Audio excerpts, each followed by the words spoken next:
coach Jim Harbaugh bluntly denied any wrongdoing in the Connor Stallions scandal. Hour number 3, Devon Pouncey, friend of the program, is going to be joining us live in studio. But we've got trade rumors with the 49ers. We've got more denials out of Michigan. And are the Blazers focused on trading away DeAndre Ayton? We got a lot of stuff to dive into. It's a Tuesday edition of RCM, and it starts right now at 620 Rip City Radio.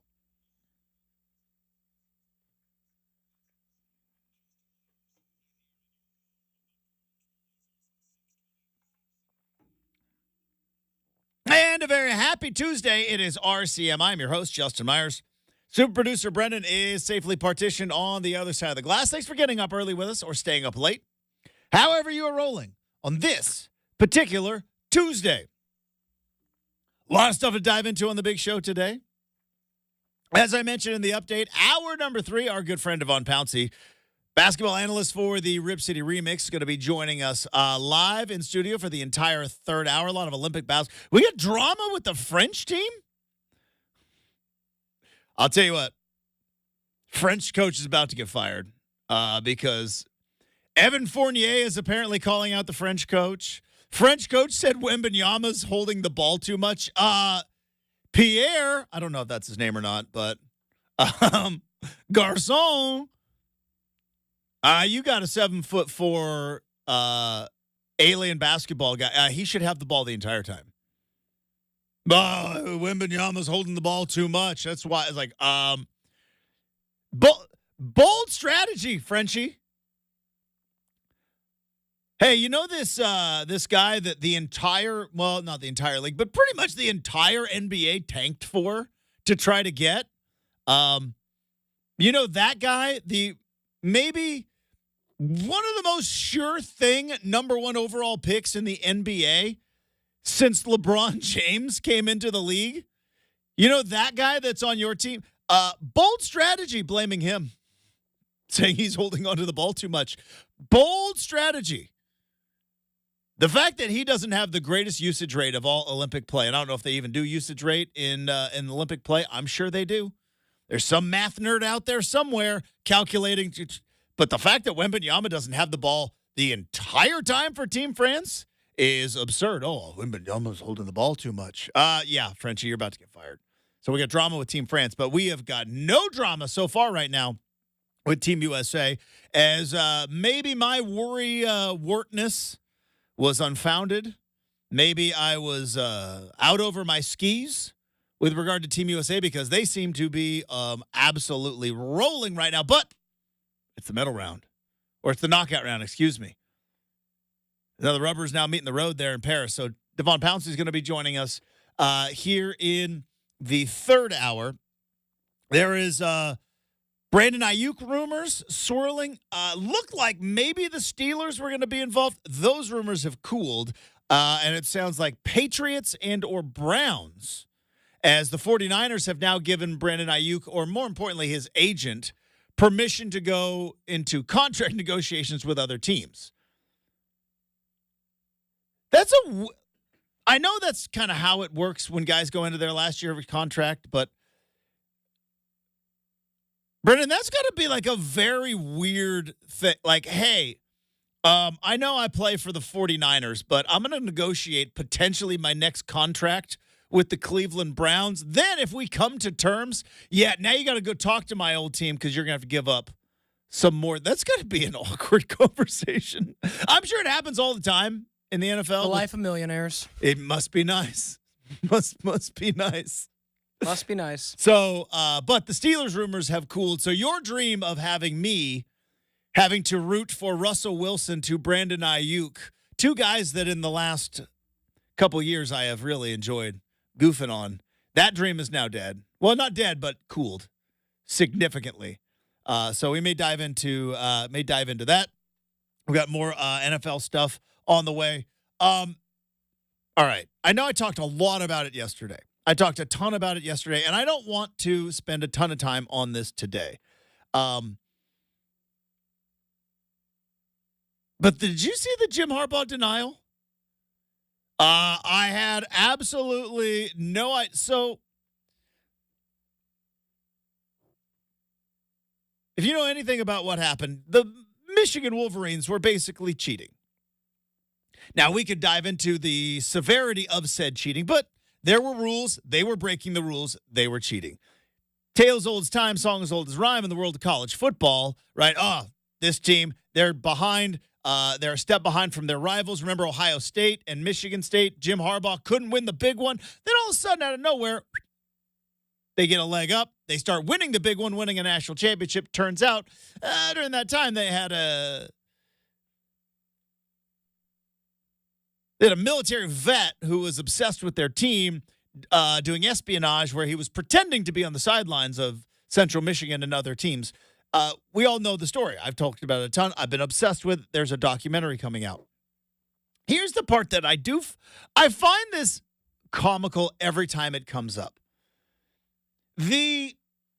For radio, I shall clean it up, and it is 6:06 in the morning. The baloney, even though I don't mean baloney, I think you know the word I meant to use. The baloney that high-powered coaches try to feed all of us is always so amazing.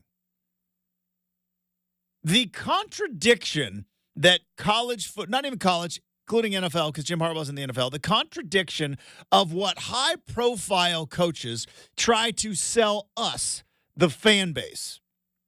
Because on one hand, and I've been around enough college football coaches, Brenden, I know you have as well, they love talking about how much of their program they are in control of. I know every player on my program. I know every staffer on my program. I know everybody all the way down to the GAs, to the equipment managers, to the water boys. I know everything in my program, right? I run this whole thing, and from the top down, I have a personal relationship. You can't win, regardless. I've been told that a ton. Oh, I know everything in my program. From the food we serve in the dining hall, we have specified and specific dietary nutritional elements that we put for each position group. I know every workout that my strength and conditioning coach. Coach, we got maybe 2 or 3 rogue coaches involved in a betting scandal. I don't know what's going on there. I don't know what you're talking about. You know the guy that was on your staff. You know that guy. The guy that was on the sideline standing. Let's see. Let's look at these pictures. Coach Harbaugh. He's right next to you. That guy. You no idea? Have no earthly idea who that guy is?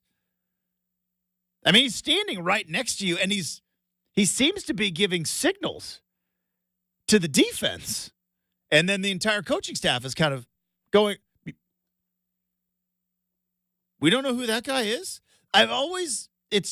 They try to pull it off so much, and it is what happens when football coaches are given ultimate power, right? Absolute power corrupts, absolutely. It always happens. It will happen to your coach at some point. I know everything that goes on in my program. There is not a stone unturned. I remember when I was in Eugene, and Chip Kelly said, now again, this is pre-NIL, when, anytime a football player had like a nice car, everybody got their eyebrows up, and there was there was a thing going on with Oklahoma. Remember Rhett Bomar, quarterback at Oklahoma? He beat Oregon in the Holiday Bowl. You were probably 10 or 9, so probably don't remember Rhett Bomar. He's not worth remembering, but Rhett Bomar was a high-profile Oklahoma quarterback, beat Oregon in the Holiday Bowl. Adrian Peterson was on his team too, but beat Oregon in the Holiday Bowl and went on to have a somewhat lackluster career, what looked to be a promising career at Oklahoma. Well, he got busted for having one of these fake jobs at a car dealership where you just turned in a timesheet. They gave you a car. A lot of people looked the other way. And so then they got busted. Oklahoma got put on probation. It was a secondary thing. It was not a big deal. And then I very much remember Chip Kelly was claiming, I know every car my player drives. It's like, Coach, you have like 100 players on your team. You got 85 scholarship guys. I know not all of them drive. I know every player. I know every car every player drives. We, as a staff, we make sure we know what every car. I know where they park. We have assigned parking spots. I know, like, whoa, that's a lot of knowledge to have up in your head when you've got also a game plan to figure out, off-season workouts, roster management. You sure? Nope. I know every car. Hey, Coach, what's up with this scout in Texas that you wrote a $25,000 check to, and all of a sudden Lake Seastrunk is now on your team? Lake Seastrunk, another blast from the past. I don't know who that is. I don't know what you're talking about. Wait a minute. You just said you knew every car in the parking lot. You just said you knew the names, first, middle, and last. Didn't say this. I'm exaggerating. Of every staffer on your program. You wrote this guy a $25,000 check. No idea? No recollection? Don't know where that came from? Yeah. No clue. Interesting. Gotta love football coaches. I know. No detail, too minute, nothing too big, nothing too small. Not in my program. We told the story yesterday of Nick Saban finding out that there was an apartment complex that had a balcony that overlooked the practice. We need to take care of that, but nothing too small. Because what if one of those guys gets a camera phone out and posts something on the internet, and all of a sudden no stone unturned, every minute detail, everything down to a blade of grass. Hey, Jim Harbaugh, what about the staffer and your other staff that has now been, I don't know what you're talking about. I wasn't a part of it, so I don't know what somebody may have done something, but I wasn't a part of it. Wait, what happened to every stone? No stone left unturned. Every detail and all that's. What about all that baloney you were selling us? Yeah, no. Connor, you say? Doesn't ring a bell. You know, I'm a busy man. I got a lot of things going on in my life. You know, right now I'm trying to get this Chargers team ready to go to the playoffs. Connor, huh? Yeah, no idea. I'm not even mad. It's laughable at this particular point. I know everything about my program.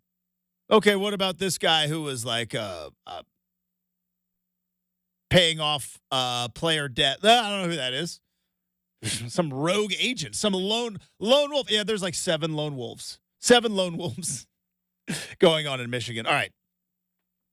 So Jim Harbaugh abruptly denies or bluntly denies everything with regard to Connor Stallions. We have got more football stuff. We got Hard Knocks tonight. Oh, I'm pumped up. I'm pumped up for Hard Knocks tonight. Once again, my chance to bring up my Hard Knocks theory and why Hard Knocks will tell you everything you need to know about how to build a winner in the NFL. Tell you what I mean next. 620 Rip City Radio.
All right, so we got training camps going on all across the NFL. We had the Hall of Fame game in Canton, Ohio. We have got, I think there might be football on Thursday. I think there's Thursday night preseason, but we got a full slate of preseason games. And you might see some of the new rookie quarterbacks. You might not see some of them. You're definitely not going to see Aaron Rodgers because it sounds like the Jets aren't going to play Aaron Rodgers at all during the preseason. It's been kind of a newer thing in the NFL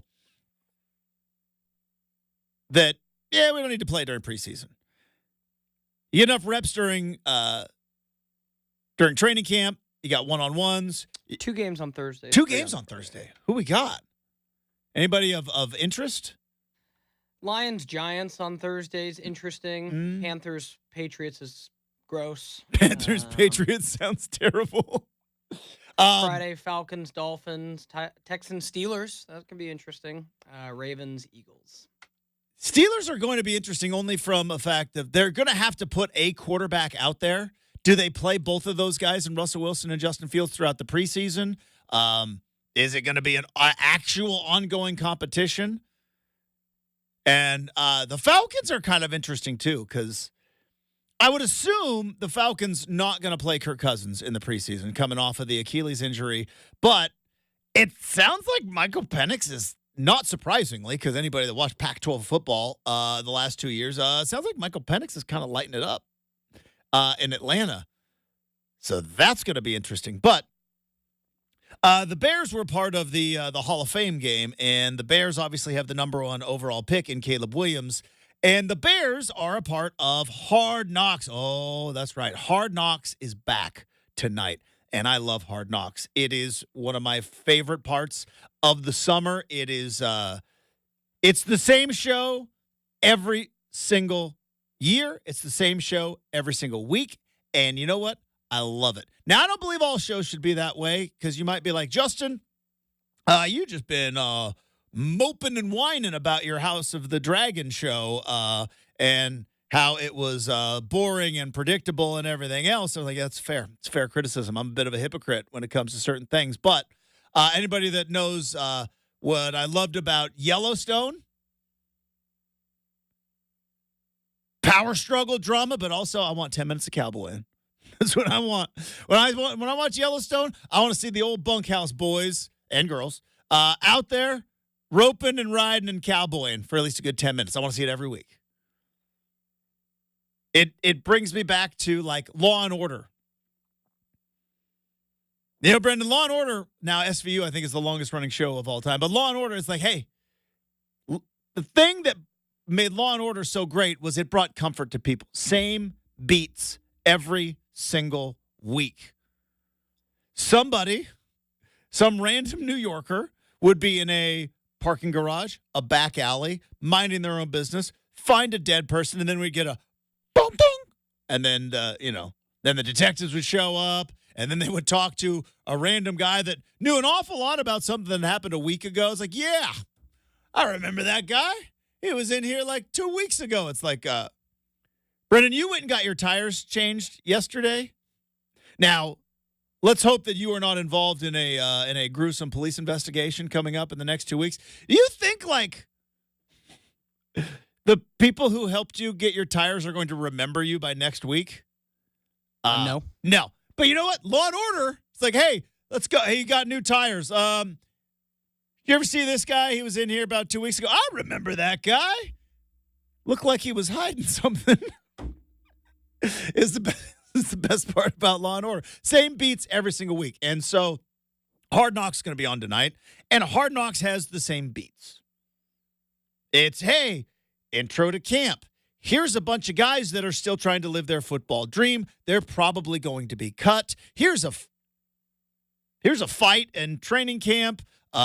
Here is coaches chastising players, getting mad about stuff. But it's all generally the same beats. And after watching Hard Knocks all these years, something clicked a couple of years ago, and it brought me to this theory on the NFL.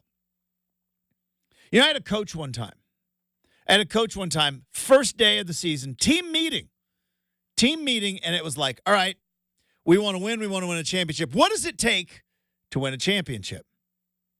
as a team. And, of course, all of us were like, work ethic, accountability and commitment. And it was like, nope. First thing you need is talent. Sorry. First thing you need, you want to win a championship, you got to have some talent. Then all that other stuff falls into play. Why do I bring that up? Because I watch Hard Knocks every single year, and I watch Hard Knocks every single week. And I've always been amazed at the culture in the NFL that every single NFL camp kind of the same. Because all the coaches are kind of the same, right? These coaches go from team to team to team, and these GMs go from team to team to team. And other than every once in a while, maybe some eccentric ownership or like Jerry Jones will have his camp in California because they're the Cowboys, almost every single NFL training camp is relatively the same. You bring guys in, you go through reps, you watch a ton of film. All the stuff on the walls of like, whether you're in Raiders camp, commitment to excellence. You're in Jets, play like a Jet. You've seen them all in high school locker rooms. Together, everyone accomplishes more. No I in team. Teamwork makes the dream work. They've got all of those. Every team has motivational stuff on the walls. Every team runs camp almost identical. And then you have a joint practice. That joint practice ends up in a fight. That was the Giants and the Lions yesterday. They were fighting each other. All the coaches' meetings, relatively the same. Running backs coaches, offensive line coaches, defensive back coaches, and they're having their position meetings. They do the rookie talent show. It's all the same. It's amazing, as if there aren't 31 other teams in the NFL doing the exact same thing at the exact same time. And I'm not just talking about one or two. From the first time we saw Hard Knocks with the Baltimore Ravens to what we are going to see with the Chicago Bears and all teams in between, it's all the same. And it clicked one year for me. I was like, oh. Basically, all these teams are the same. So it comes down to quarterback.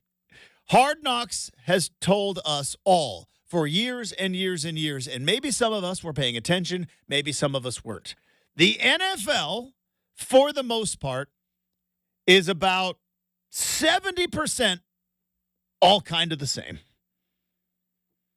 Most teams now, every once in a while, you'll get like a Mike McDaniel or a Kyle Shanahan who can tweak up the offense a little bit, but nothing crazy out of the ordinary, right? You're nothing like college football where you saw what Chip Kelly did at Oregon, or even going before that, seeing like the option, like to see what Army and Navy do. Like you don't see that in the NFL. You'll get the brotherly shove. You'll get some interesting motions from Miami, but for the most part, none of the NFL offenses are unique out of the box.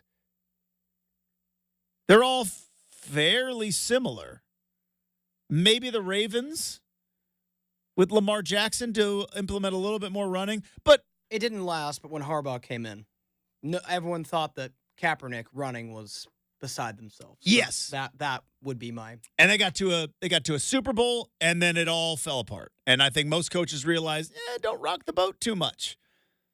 But for the most part, but that was success though. Other than some anomaly, in most offenses, you watch NFL games on Sunday, they all kind of look the same. It's all about execution. And where does that execution come from? It comes from your quarterback. So it is my yearly Hard Knocks theory that I have created. I say this, I give this speech every single year, and I'll do it until I'm disproven, which is NFL teams are all kind of constructed the same. The league has created it that way. That's why you hear about certain positions and certain market values. Oh, what happened to the running back market? Because all the teams pay running backs pretty much the same now. Not that much. There's a quarterback market. The tight end market, it's going up. Tight ends are more valuable. Isn't it interesting? It wasn't just like, Travis Kelce came in and became a dynamic tight end, and everybody was like, man, wish we had one of those. No, everybody went and got one. From George Kittle to TJ Hawkinson to who was the guy on the Ravens? He got hurt last year, though. Mark Andrews. Mark Andrews. Everybody went out and tried to find dynamic matchup nightmare tight end. Tight end market, not surprising, it's going up. Because the NFL, it's all kind of the same.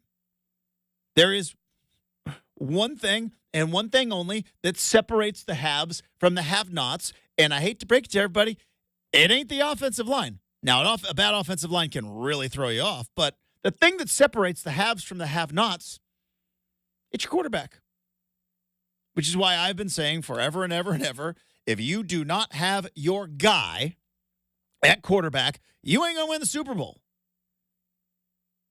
I was shocked the Seahawks did not try to make a move at quarterback this offseason with the new head coach because they don't have their guy. Now, maybe Geno Smith takes the Seattle Seahawks to the Super Bowl, and I sit here and I eat my words in February. I don't think I will. But I was looking. I went back and I looked. I did a little bit of research before this segment. Quarterbacks that have played in the Super Bowl, not even won the Super Bowl, because that's a lot of Patrick Mahomes and Tom Brady. But quarterbacks who have played in the Super Bowl. Now, I know I am in the minority. I don't think I'm going to be in the minority very long. Brenden, I believe Brock Purdy is an elite quarterback. I do. I believe the 49ers have plans for Brock Purdy to be their quarterback for the foreseeable future. I think he's an elite quarterback. Some may say, game manager. Some may say, well, with all those weapons. Yeah, but Trey Lance had all those weapons. What do you do with it? Big old nothing burger. I believe Brock Purdy's an elite level quarterback. So last Super Bowl, Brock Purdy, Patrick Mahomes. Super Bowl before that, Patrick Mahomes and Jalen Hurts. Jalen Hurts, I believe, finished second in MVP voting that year and fairly above average, if not elite level quarterback. Super Bowl before that, Matthew Stafford. He's probably a Hall of Famer now that he's got his ring. And Joe Burrow. Joe Burrow's legit. Tom Brady versus Patrick Mahomes the year before that.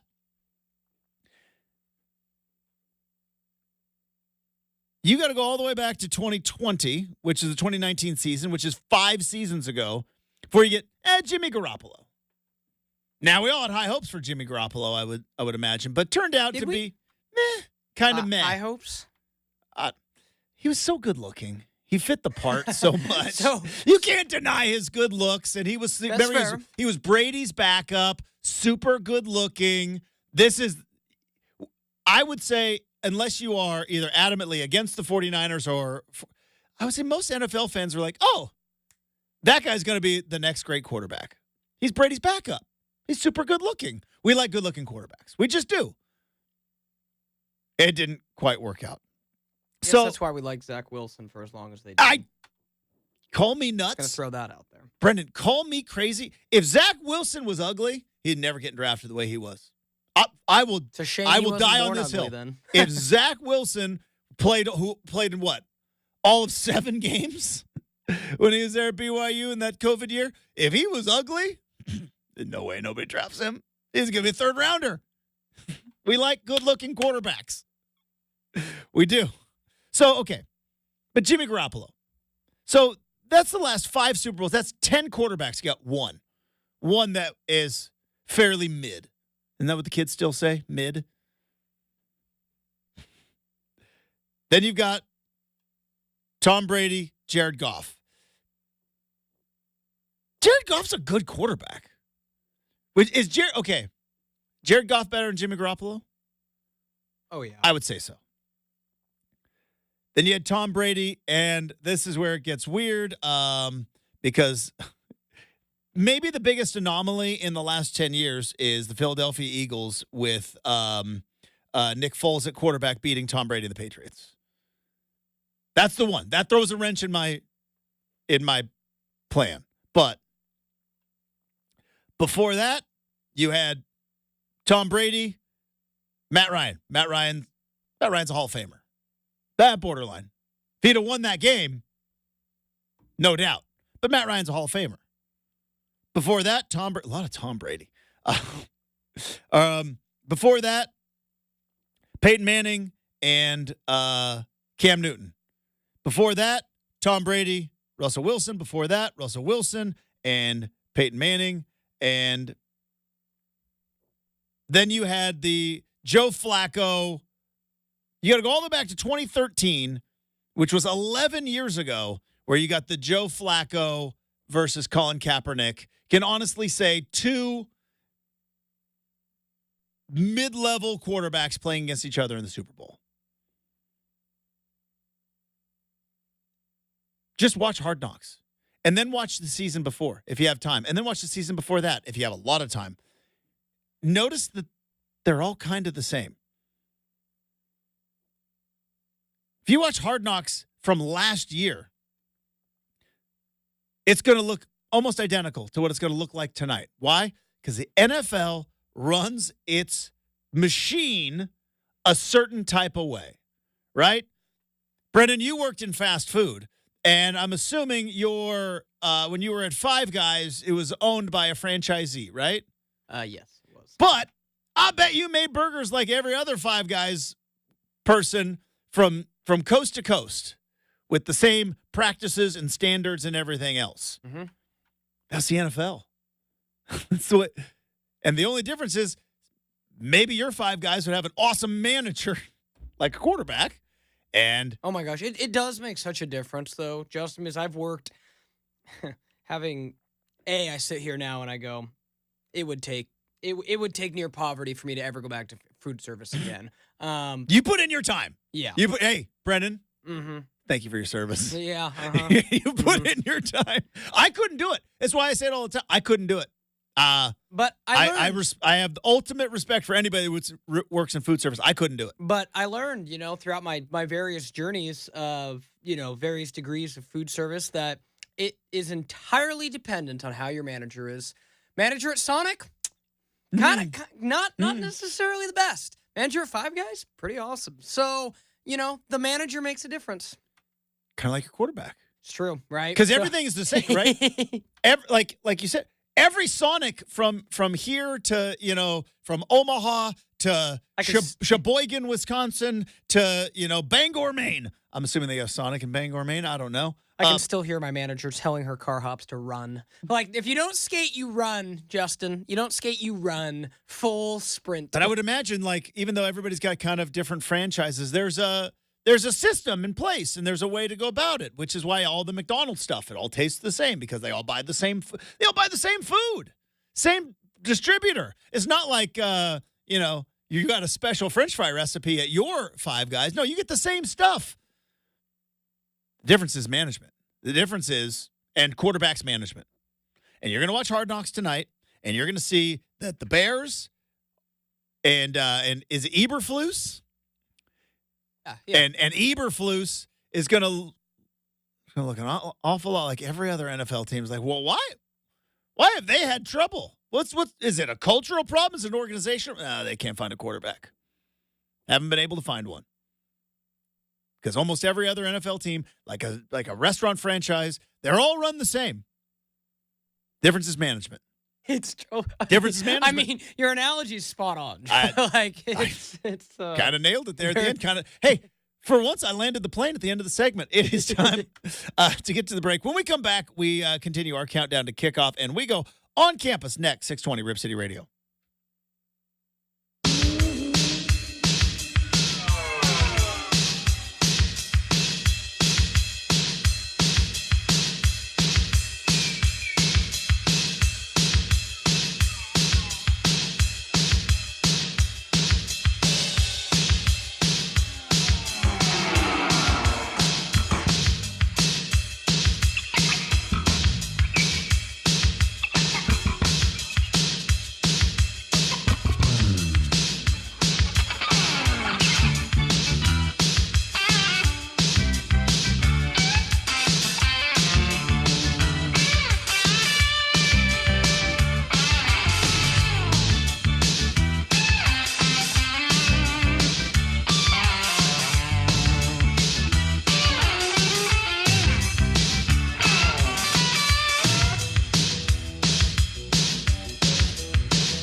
Hey, I want to remind you about later on this afternoon. It is Ticket Tuesday, and we are keeping the winning streak alive with exclusive tickets to the Hillsboro Hops all season long. Listen to Rip City Drive this afternoon and each and every Tuesday for your chance to win, and you can get your Hops tickets now at hillsborohops.com. All right, we continue our countdown to kickoff, which is now at 25 days. That's right. We are 25 days away from college football kicking off 2024. And now we have got numbers. We've got polls. We've got our first official poll of the college football preseason. It is time to go on campus. Here we go. All right, first off, let me start off by saying I'm a hypocrite. I'm a hypocrite. I talk out of both sides of my mouth with certain things. College football polls being one of them. Brenden, I hate preseason polls. I don't understand them. They do not make a lick of sense to me whatsoever. None of these, now especially the college football coaches poll. Because I would venture to say that, I don't know, every coach that is participating in this poll, unless this team is on their schedule, has no real idea who's going to be really all that good, all that bad, and somewhere in between. I find it fascinating that we still do a coaches poll, knowing that, as I just talked about in the first segment, these coaches got a lot of stuff going on.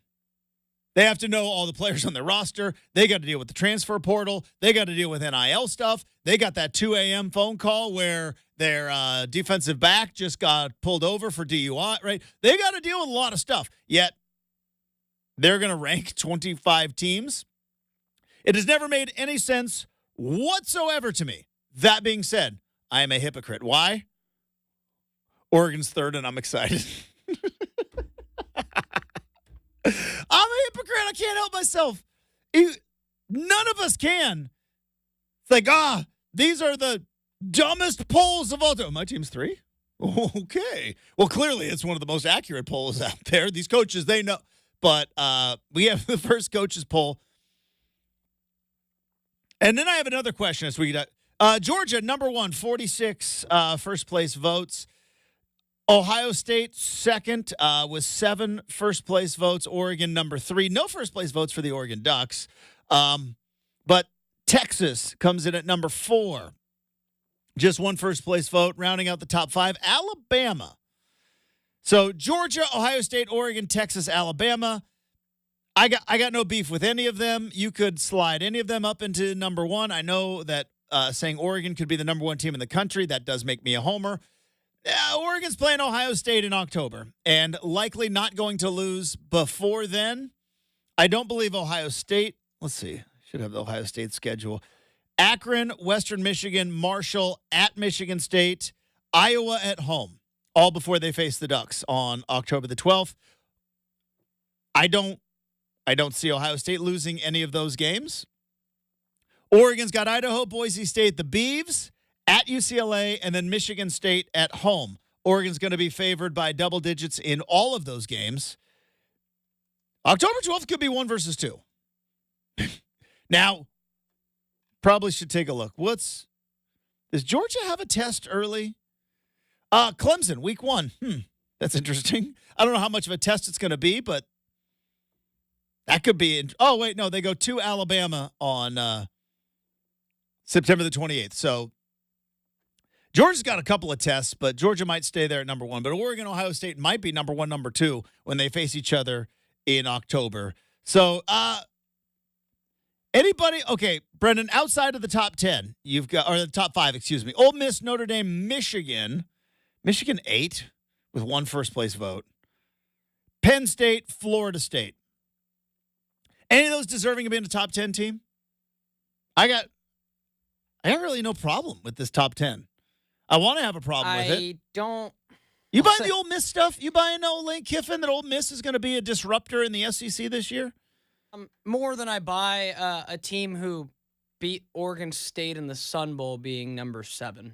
I don't think old Notre Dame's going to be there. Notre Dame is. I don't believe in Marcus Freeman. You don't? Nah, I don't. Is he going to pass? Again, talked about it with Jimmy Garoppolo. Is Maybe he going to I'm pass because he's good looking?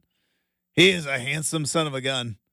Notre Dame was 8-5 last year, and now they're number 7. By the way, I don't know about that. Saturday, August the 31st, opening weekend, Notre Dame at Texas A&M. We'll know an awful lot by then. It's true, but is A&M even going to be any good? It's first year Mike Elko.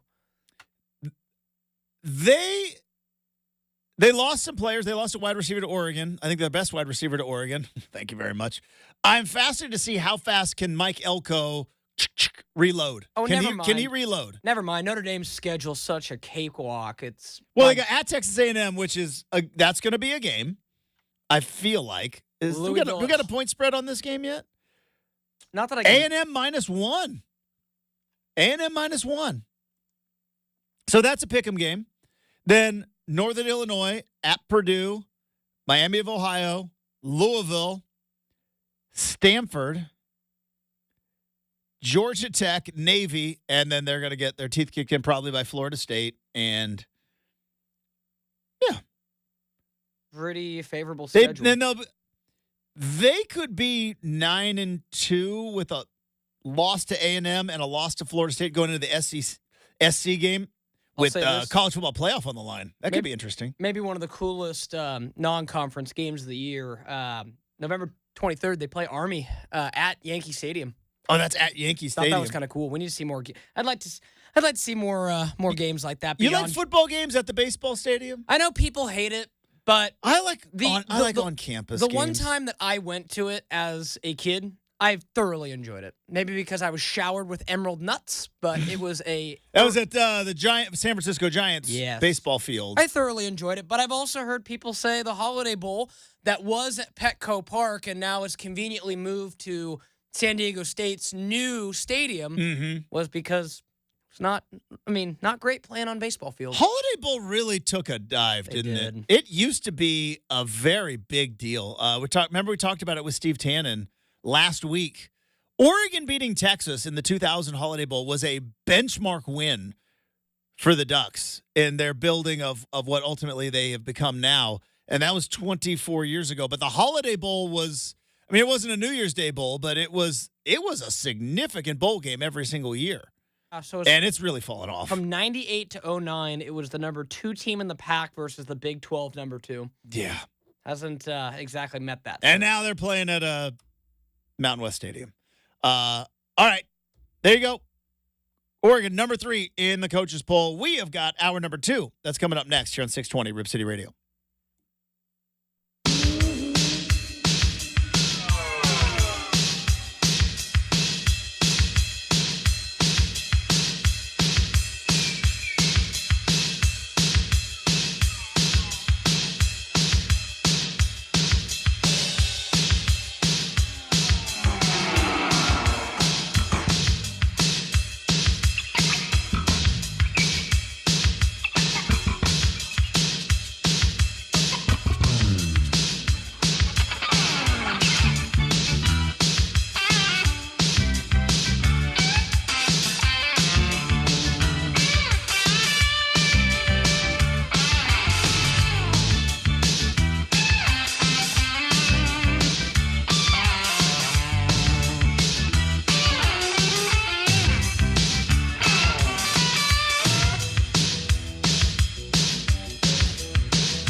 It is 7 a.m. on a Tuesday morning. Justin Myers with you. The USA squares off against Brazil later this afternoon in the quarterfinal round.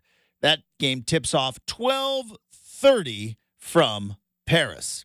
Major League Baseball things continue to spiral for the Chicago White Sox. They have now lost 21 straight games. How is anybody still going to these games, by the way? 21 straight games. Tying. Must be really cheap. This got to be so cheap. Like $5 for a ticket. They pay you to go to the games. Tying the 88 Orioles and Chargers coach Jim Harbaugh says, I don't know what's happened. I've never even heard of these allegations. Bluntly denied any wrongdoing in the Connor Stallions scandal. Devon Pouncey, friend of the program from the Rip City Remix, going to be joining us in hour number 3 to talk about Team USA. Also, we got to fix 3-on-3 basketball. In America. We can't be going out on 3-on-3 basketball, but hour 2 starts right now at 620 Rip City Radio.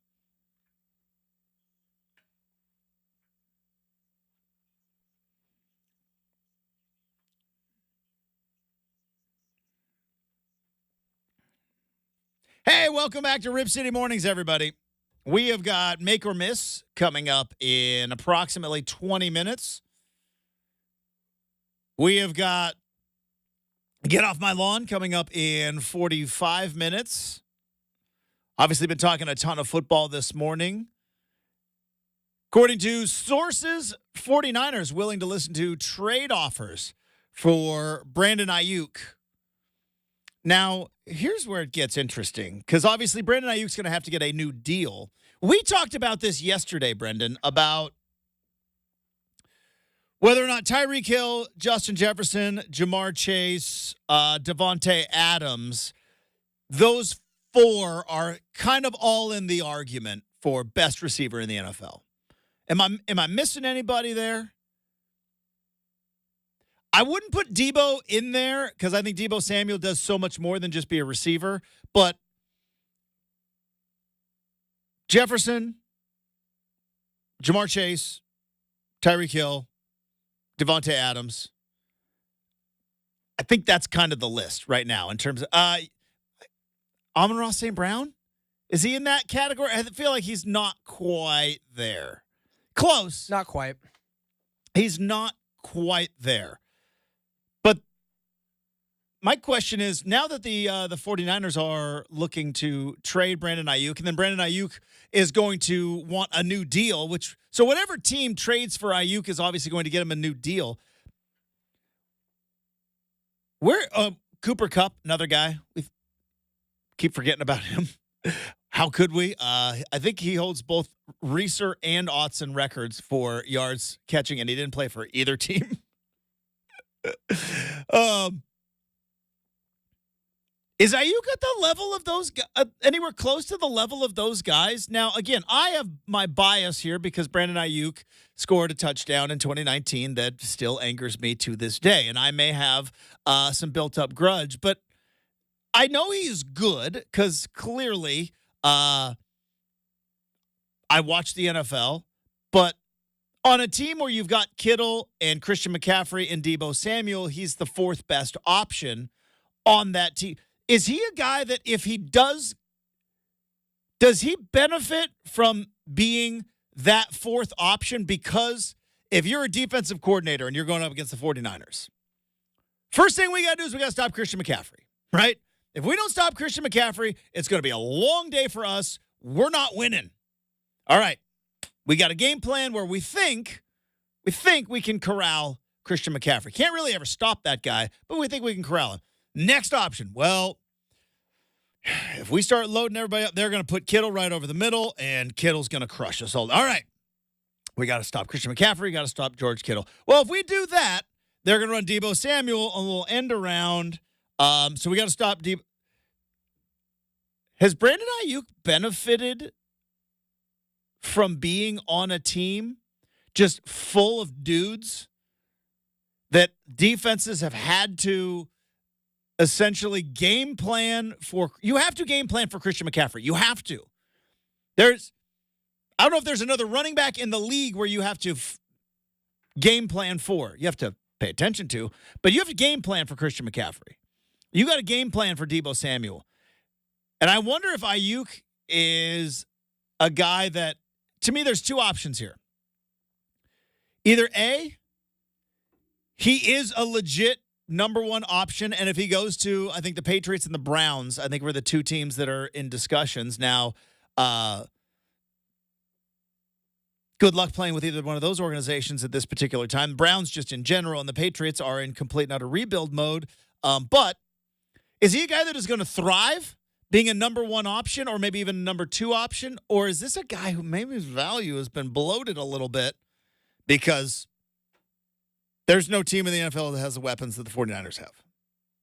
You know what I mean? Yeah, I mean, it's an interesting his career's been interesting, right? I mean, I think Brandon Ayuk has always kind of been just kind of an interesting enigma down there in San Francisco because obviously he gets there, he kind of made an impact right away. I also remember in his sophomore year when it was widely known that he was in Kyle Shanahan's doghouse and that whole thing. When that's that was right. I forgot about the doghouse. So like thing. his journey has been interesting. Now let's look at it objectively, Justin. 2 back-to-back 1,000-yard seasons. Mm-hmm. That's what you're looking for in a. I mean, shoot. Can I throw a bit medium warm, not lukewarm, but medium warm take? Do we look at the 1,000-yard receiver year the same way now, considering teams are throwing so much? Because I remember back in the day, it was like, you got to get a 1,000-yard running back. 1,000-yard running back, 1,000-yard rusher, 1,000-yard rusher. That was the 90s. That's what we talked about a ton. You're 1,000. And then it's like, somebody finally did the math. I was like, and again, this is back in the 90s. Played 16 games. It's like 60 yards a game. It's not really that great. With the 1,000-yard thing came from the 14-game season. Does it still some punch there? Considering that guys are throwing for like 5,000 yards a season now? Only 24 players did hit that mark last year. Okay, thank you very much. That's exactly why. This is why I asked these questions. 25. 25. But I mean, it might not be what it was, but that's still the mark. It's still something. You're right. It's something. What I look for an indicator. Better than just your run of the mill average wide receiver. I'll say this too. If he can do that with Brock Purdy as quarterback, and I don't mean that like negatively to Brock Purdy, but just like he has had, actually, let's take it a step further. He's had Brock Purdy, Trey Lance, Jimmy Garoppolo. Okay, so he's made it through 3 different quarterbacks in his, NFL career too. So I think he's now I think he can make it work with anybody. So that's why I was like, I think he would have been the best fit on the Steelers. It's just like the Browns, Justin, as I told you before, there's not a player I'm still actively rooting against more than Deshaun Watson in the NFL. Fair. And then who's the other team that they said was the leader? Patriots. So Jacoby Brissett. It was involuntary.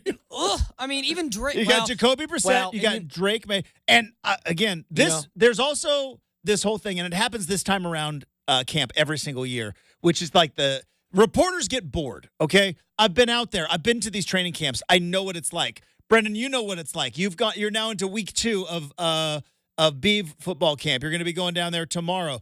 As a reporter, you have to stay disciplined because you can get bored. And when you get bored, idle minds is the devil's playground. You know what I mean? And you start almost convincing yourself, well, that could happen because you're just bored because it is week 2 of training camp is boring. It is.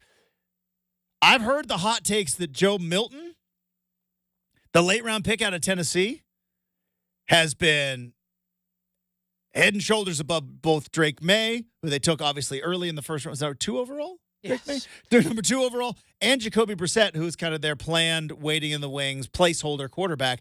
Joe Milton stuff is coming hot out of New England. So interesting. He threw an orange really far, by the way. Remember that video? Threw an orange really far. So Jacoby Brissett, that is what it is. Justin, if you're having concerns about who was your franchise quarterback when you could have taken Jayden Daniels. Yeah. That, I remember when I sat here and I said, oh, wait, North Carolina quarterback? Oh, Mitch Trubisky and Sam Howell 2.0.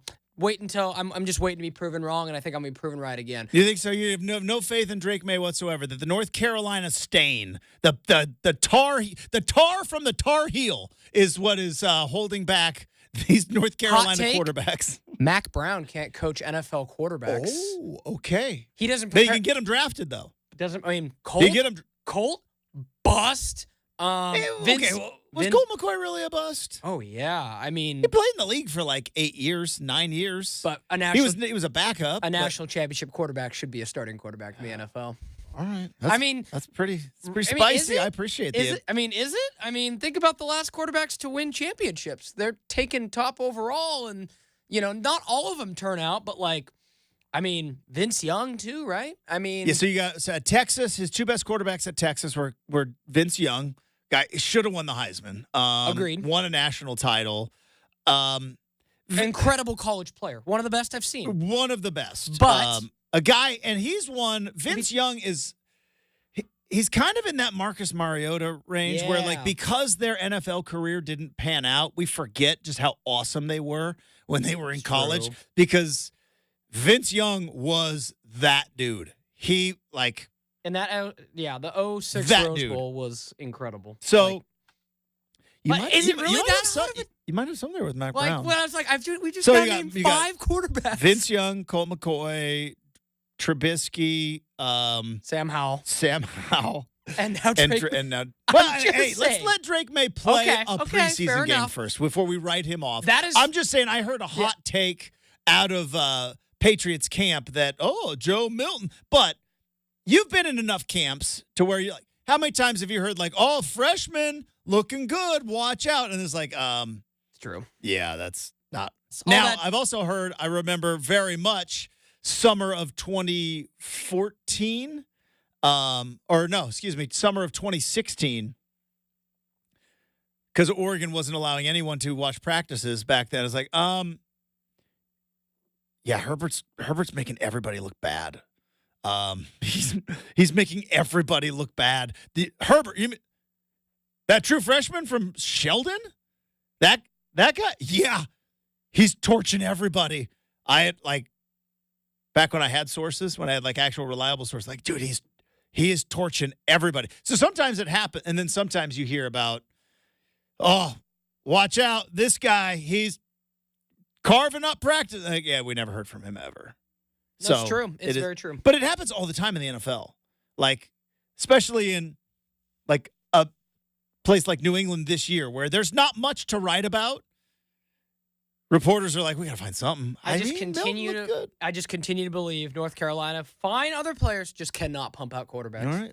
The Mac Brown quarterback tree kind of being like the Belichick coaching tree. Just all those guys get you hired. All those guys not going to have success. Totally. They all dominated in college too. Trubisky, massive number. I know. Great college quarterbacks. Questionable pro skill set. All right, coming up, we have got Make or Miss. Before we do that, I do want to let you know about Stuff the Bus. That's right. We've partnered with our good friends at Lazy Boy to stuff the bus, the school supply drive, now through August the 19th. Donate a backpack or 10 miscellaneous school supply items at any of the 6 local Lazy Boy locations. That includes Salem and Eugene. And you will receive up to 25% off your Lazy Boy purchase. Some exclusions to apply. The Salvation Army will then distribute your donations to local families in need. And as always, we thank you for your generosity. Get more details on the community page at ripcityradio.com. Make or Miss next, 620 Rip City Radio.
All right, coming up in hour number 3, our good friend Devon Pouncey, basketball analyst for the Rip City Remix, going to be joining us. We'll talk about Team USA. I don't know if it's a conspiracy, but have you heard I guess it is a conspiracy theory that FIBA has essentially put in specific rules for 3-on-3 basketball because they don't want the United States to dominate? I think Windhorst was talking about this yesterday, that it seems silly. It seems silly that we are going to be so unbelievably dominant at men's basketball, haven't had a game within the 20s, and is going to be favored by double digits no matter whom they play the rest of the way out in the knockout round. If USA loses the gold medal, it shall be a monumental upset in international basketball, the way that Team USA has played through pool play. Yeah, we can't get out of the pool play for 3-on-3 because we got Jimmer Fredette and a couple of guys I've never heard of. Well, everybody was like, well, what's going on? They're like, yeah, FIBA makes it so you have to run through certain qualifiers. So none of the NBA guys are going to want to do it because you would have to take time off because you have to qualify in 3-on-3 basketball. So we'll get Pounce's thoughts on FIBA, the 3-on-3 conspiracy theory. France saying Wemby's holding the ball too much. That's the most ridiculous thing I've ever heard. And a lot of Blazer rumors swirling. From Jeremy Grant and Anthony Simons, like we talked about with Fentress earlier in the week, to now DeAndre Ayton. Saw anonymous GM throwing some shade at Joe Cronin. So get some Blazer rumors circling as well. So a lot of fun hoops talk coming up in hour number 3. But hey, right now it's time for Make or Miss.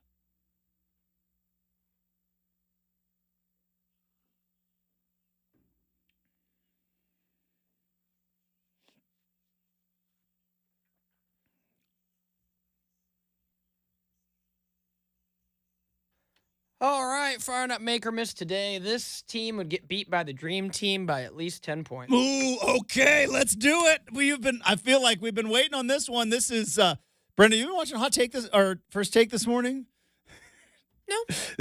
No, I'm just kidding. But it feels like I have brought in some hotter takes this morning. Firing on all cylinders. Here's the one argument I would say that this team could beat the Dream Team, which I do not believe is. I'm tired of the comparisons, so we got to settle this. Yeah, so let's talk. Yeah. The one thing that you could say about this team versus the Dream Team was that Magic Johnson and Larry Bird, who were outside of Michael Jordan the biggest draws and quote-unquote the best players, Magic was out of the league after retiring with an HIV virus. Larry Bird was soon to be out of the league with a bad back. They were brought in. Well, Magic wanted to play because he was out of the league and had that itch. Larry Bird had to be kind of talked into it because they needed as much big-time ambassador as star power, and nobody was bigger in the 80s than Bird versus Magic. So you could make the argument that the 3 best players on the original Dream Team, Jordan, Bird, Magic, 2 of them were either out of the league or on their way out of the league. But Michael Jordan was very much in his prime. No one on this team is anywhere close to Michael Jordan 1992. Why? Because no one in sports history was ever close to the level of Michael Jordan in 1992. The closest that I can think of is Tiger Woods 2000, obviously completely different sport. But Michael Jordan 1992 was, now I was also 12. So maybe I'm also looking at it from 12-year-old eyeballs. But Stockton and Malone were still about to go on a run of 2 NBA finals. That next year, Charles Barkley would win the MVP of the league. Scottie Pippen was on a run with Jordan for the next couple of years that would see them win 4 more titles. And I believe he had an MVP year in there. Scottie Pippen did. So I understand where you could say, well, Larry Bird had a bad back, Magic was out of the league, and Christian Laettner became and by the way, the Dream Team was constructed to have Christian Laettner as an homage to the college guys. If we're playing this game in 2024, Brenden, the original Dream Team's in trouble. If you're playing this game in 1992, it's not close. And I think the X factor is the three-point shooting. Like, the Dream Team did not have three-point shooters because that's not what you did in 1992. So I think Chris Mullen might have been the best three-point shooter. I mean, yeah, Larry Bird, but Larry Laettner could shoot, right? I don't think he shot threes, though. He didn't maybe in college, but in the NBA, big man, because he put on a bunch of weight to go in the NBA. He had to play center. He didn't step back and do a lot of threes because that just wasn't the game. So Larry Bird might have been the best sniper there was. Yeah, but he had bad back. At the time. And Chris Mullen could get buckets. Scottie Pippen was an above average three-point shooter. I think the difference is, Justin, if they were told, like now, hey, just go huck them up. That's the difference. Let's play this. They were talented. Now I'm getting excited. Let's play this. What if Chuck Daly, and PJ Carlissimo and Coach K, late great Chuck Daly. What if Chuck Daly came in and said, "We're going to win every game anyways. Hey, why don't we try to just shoot threes?" Dude, John Stockton was a sniper from deep too. That dude. But it wasn't the way the game was played, though. The game was played inside the arc. The game was played with pick and roll from Stockton and distributing to Malone. Yeah, Stockton was a 39% three-point shooter. But look at his numbers, though. How many three-pointers did he shoot in his career? How many?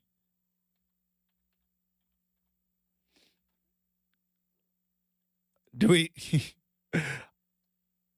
know how many? 845 career three-pointers. Okay, now, for funsies, let's take a look.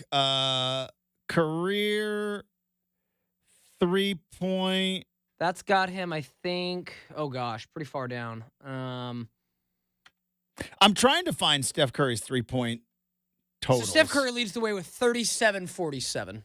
So, again. 3,700. And Stockton barely got 1,000. Nearly 3,000 more.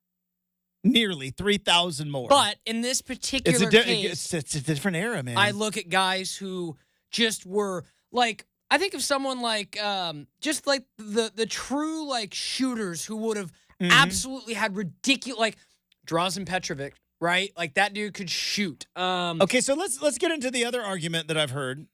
Michael Jordan did the shrug, so he could clearly shoot better than Michael he did. Jordan. If you were to say, "Hey, Michael Jordan, you take a month in the summer, all you're going to do is shoot threes," I believe Michael Jordan could figure out a way to score 30, 35 points just shooting threes. I believe that, but I am also a Michael Jordan stan.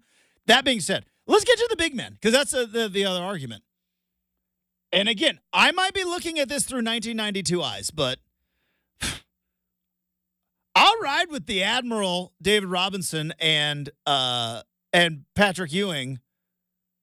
And look, Anthony Davis has been tremendous during these games. But Joel Embiid, give me Patrick Ewing and the Admiral all day long. Give me those two guys all day long. Well, when we liked him, the mailman delivered too.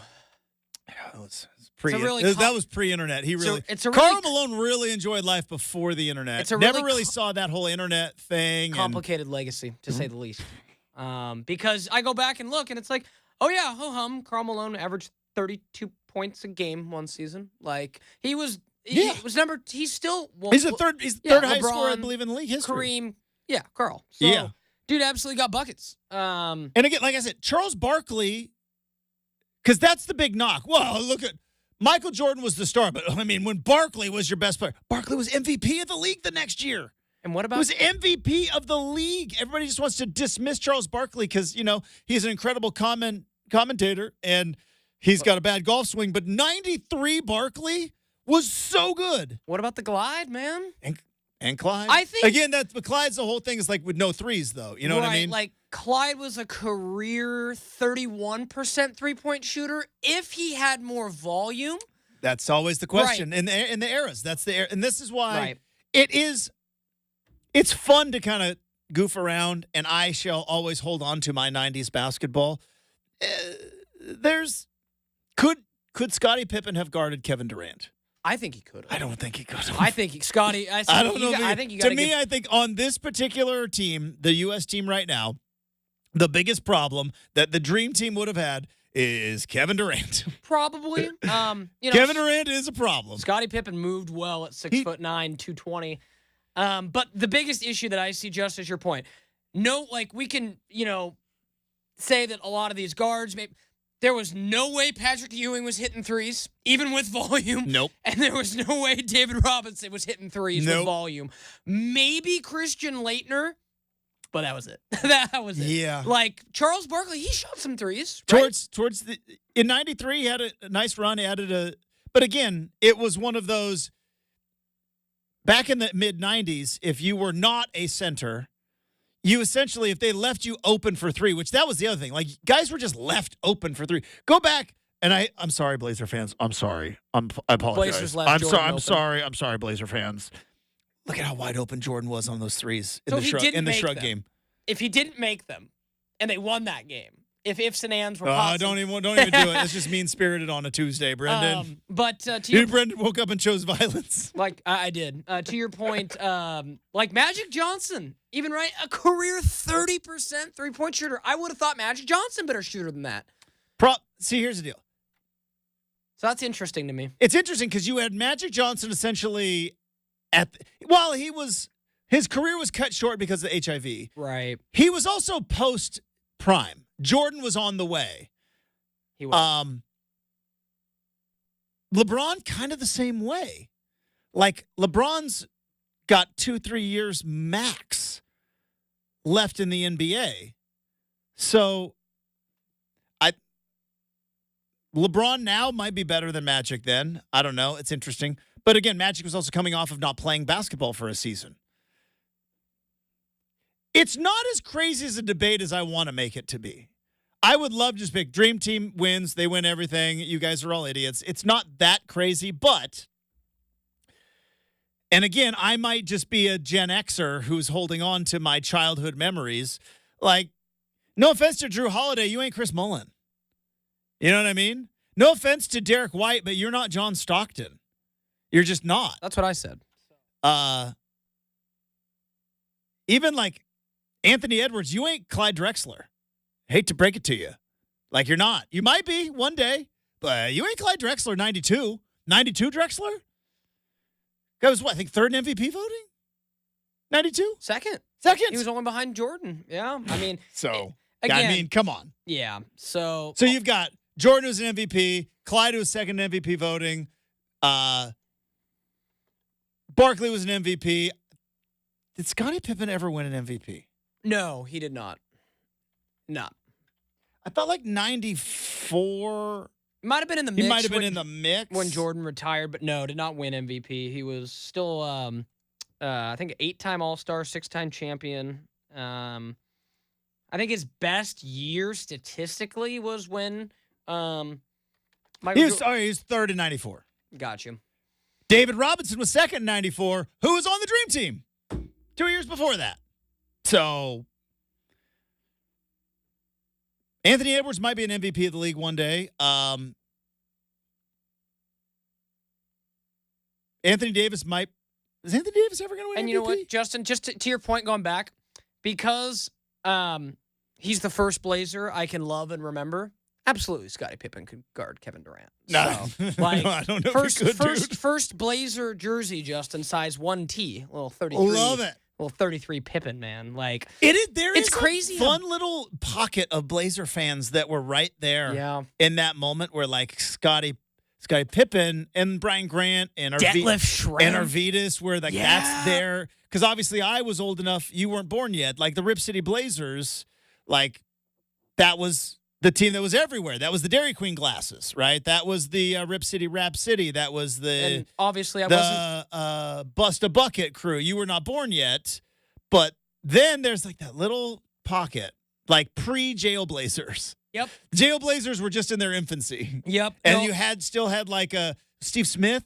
Oh, yeah. I mean, you had Steve Smith, you had Scottie Pippen, you had Arvidas. I could name all the. What a run. Like, the other Derek Anderson, the basketball player, Derek Anderson, the Kobe stopper, Ruben Patterson. Yeah. I mean, you know, just some dude. But, like, it's funny how, like, Blazer fans and, you know, we look at Scottie and love him, you know, like, talk about someone else who, you know, like, I look at other names up in the rafters. We've talked about this, Justin, where it's like, wait, end of the bench? They basically just honored everybody from 77. But, like, yeah. Like, Scottie gave, 3-4 years at the end of his career with a bad back, and he was still ridiculously effective for the Blazers. That is what is so impressive to me is, like, they didn't get Scottie anywhere close to his prime. And he still was a huge piece for that team. So, kind of cool. Now, if I'm going to try to be somewhat objective, I believe 7-game series, both teams in their prime.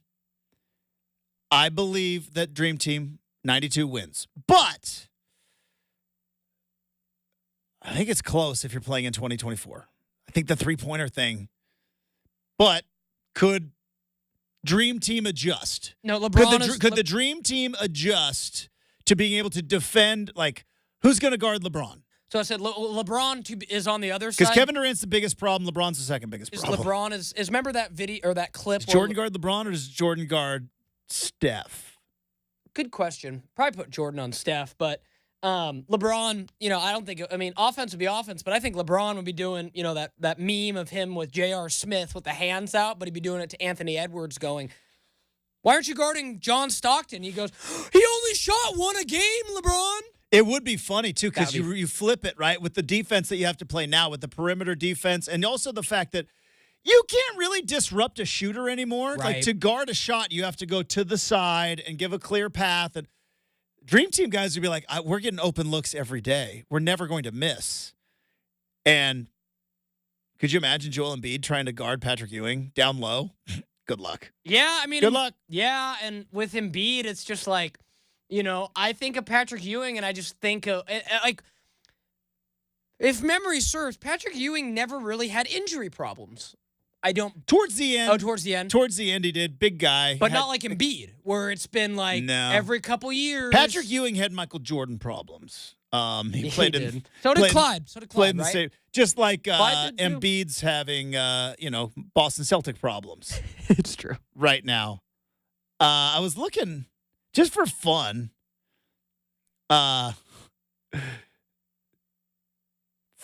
25% David Robinson was in his career from three. So that's probably a couple a year kind of a 3 thing. points, average 0.1 per season. But that means he made one. That means in some game, David Robinson made a three. And, you know, like, it's interesting because then you look at, like, Tim Duncan. Tim Duncan shot more threes. All right, let's play a fun game. Most three-pointers attempted in a season by David Robinson. 4.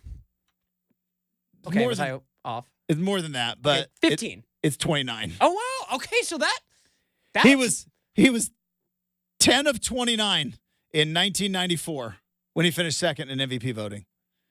Okay, let me ask. He was exactly 25 for 100 in his career. That can't be a mistake. Okay, so this is a lazy remembrance, but, like, Justin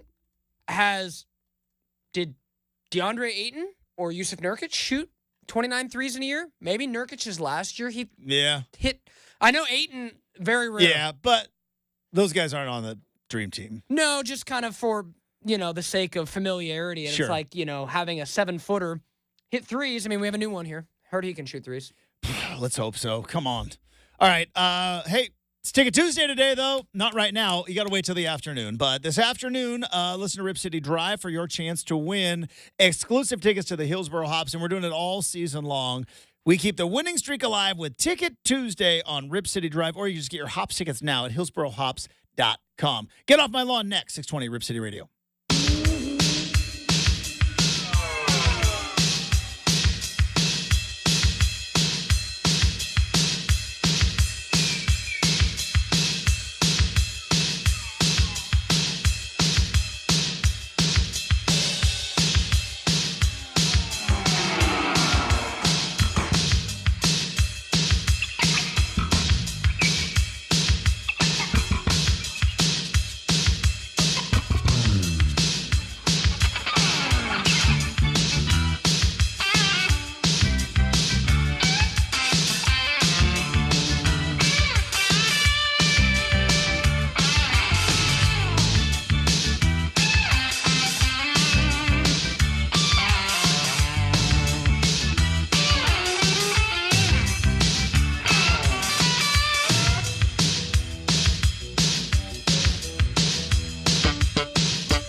All right, let's wrap up hour number 2.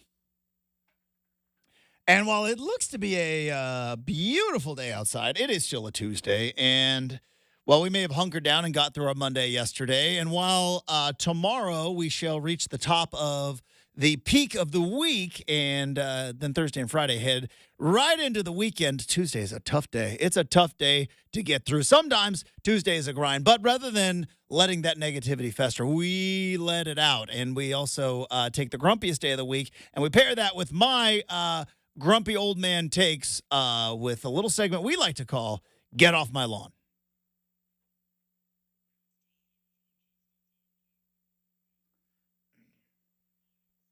All right, I believe it was last week on Get Off My Lawn where I gave my my Olympic take, which is that all Olympic sports should be held at times that are convenient for us here in the United States of America. I know that makes me sound like the ugly American. I don't care. Play them at 2 a.m. in France because I'm tired of the spoilers. Next Olympic take. The Olympics are too long. The Olympics are too. We need to shave about 5 days off of the Olympics. They're still going on, by the way. We have handed out the gold medal in the gymnastics all around. We have handed out the gold medal in the men's 100 meters. We have handed out all the swimming medals. They've drained the pools, started to clean them out, and yet we still have to wait about 5 more days for Team USA could maybe potentially win the gold. Brenden, I'm exhausted. I'm exhausted with the Olympics. They are too long. We need to start cutting some sports or start cutting some of the preliminary rounds because we need the Olympics to be wrapped up in like 10 days. 10 days tops. It'd be nice to get it like a Friday to Sunday and like in the week in between. But the Olympics are far too long. Much like the stragglers at the end of a party, if this is what it feels like is going on in the Olympics right now. Like all the big time, like Simone Biles, she's gone. She's back home. They're not sticking around for the closing ceremonies. The Olympic Village is half empty. It's like a sad mall, the end of the Olympics, right? It's the end of the party. Is that a Paris problem? No, I think it's just an Olympics problem. I think it's just too long. You go in, you go to the opening ceremonies, you do your event. Hopefully you win a medal. The bubble was fine for a month. Just saying. I know, but if you're an Olympic athlete, you're just like, because I think most of these people, these athletes have regular jobs. Fair. Yeah, if you do archery, I think you got to go back to get your shift. I think hopefully my boss go, hey, I got selected for Olympic archery. If my job's here when I get back, cool. If not, I'm going to go be in the Olympics. Yeah, we're going to need you to be back. That'd be tough. That'd be tough, right? It's like you made it in archery, and your job is like it won't be here for you. Now, I have hosted, and I have been guilty of people who stay too late at a party. Right? I have been guilty of guy who stays too late at a party. Never will again. It's a very weird feeling. Uber's really changed the game for that matter. See, this is a thing, Brenden. Your generation. Mostly had Ubers in your adult years, as opposed to you get all excited at the very beginning of the night, like we're all going to this party. Where are we going? Carl's house. We don't know Carl. Oh no, Carl. He's Kyle's buddy. He said welcome to come over anytime.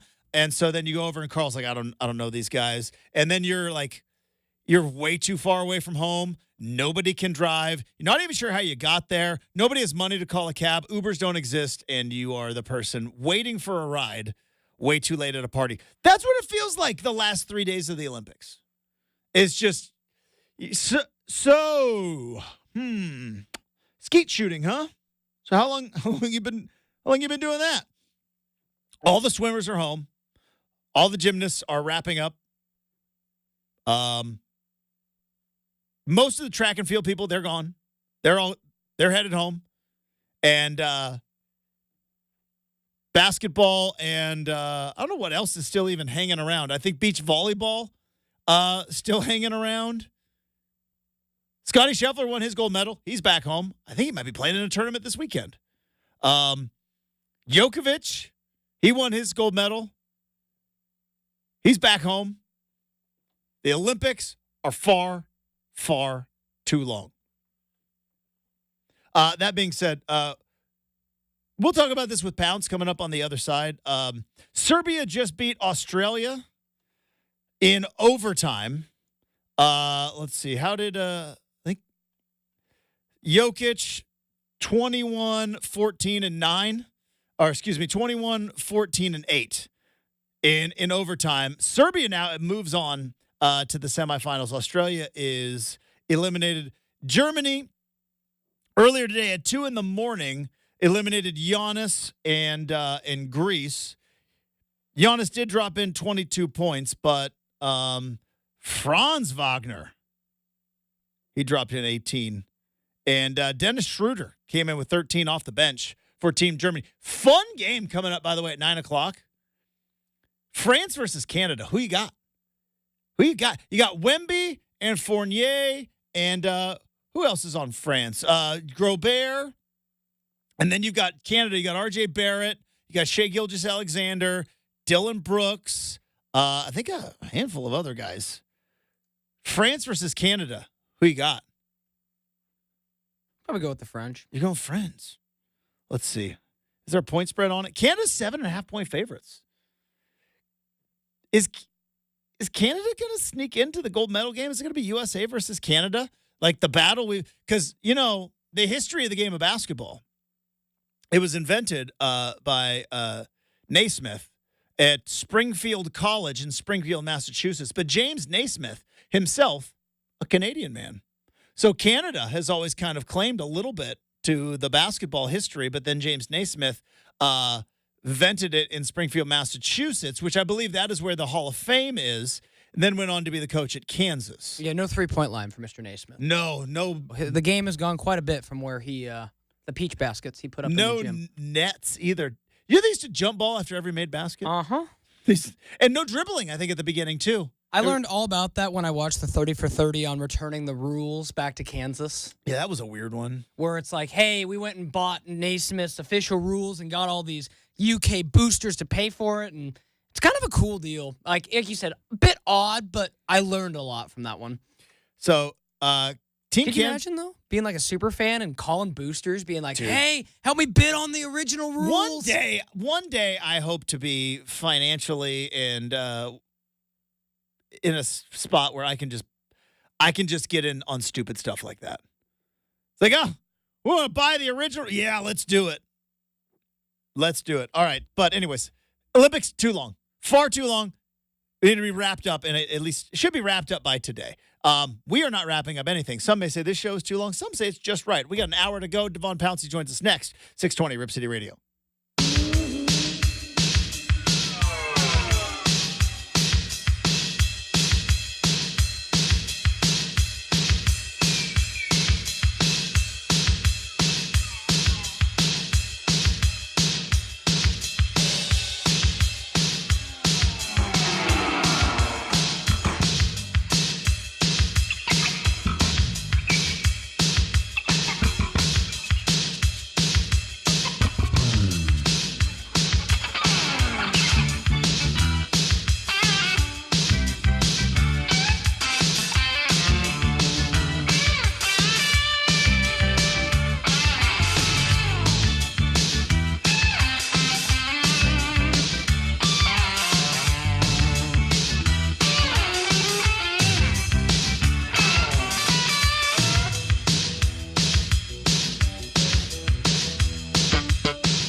It is 8 a.m. on a Tuesday morning. Justin Myers with you. The Team USA squares off against Brazil in a couple of hours. 12:30 tip time from Paris, while Team Canada takes on Team France in the quarterfinals of the men's basketball tournament at the Paris Olympics. Major League Baseball, things continue to spiral out of control for the White Sox. They have now lost 21 consecutive games, tying the 88 Orioles, and Los Angeles Chargers head coach Jim Harbaugh bluntly denies any wrongdoing in the Connor Stallions scandal, saying, I don't even know that guy.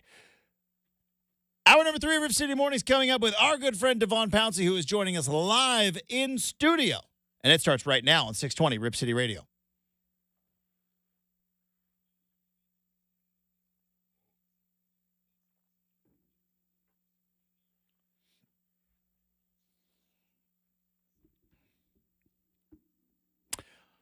Hey, welcome into Hour 3, everybody. Very excited. Back in studio, our good friend. He is the basketball analyst of the Rip City Remix. He is also the host of the Wake Up and Win podcast, which you should be subscribed to.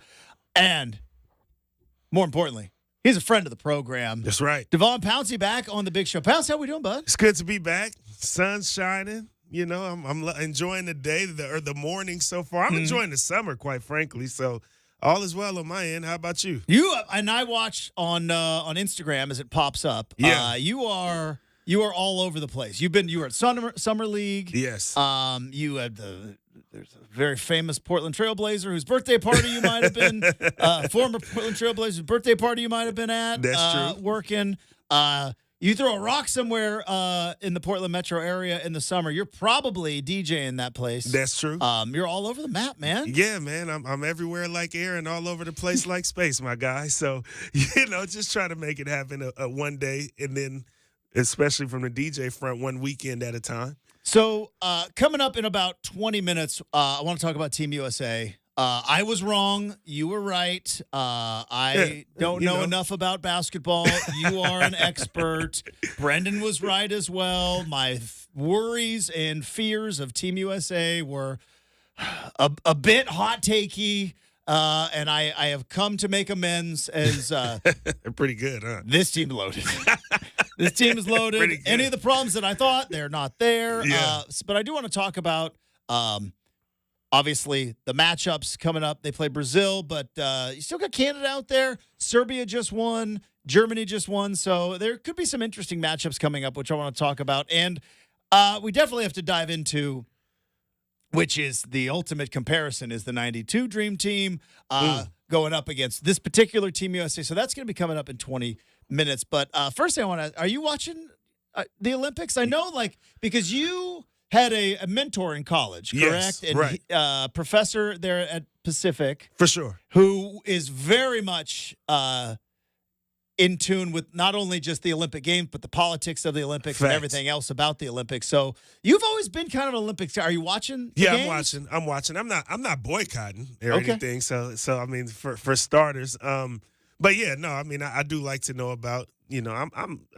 an athlete, former athlete, and a sports fan always, and even with my mentor, like he played on the U.S. soccer team in the early '90s, but now he's doing his political science thing and really digging in some of the politics surrounding the Olympics and the IOC and all those things. But I think it's room for both. So for me, yes, I'm watching the Olympics as much as I can. Mm-hmm. As you mentioned, I've been pretty busy, but a day like today, where I don't have to go in office, I'll be watching. Tuesdays have been good for me when it comes to watching the Olympics just all day.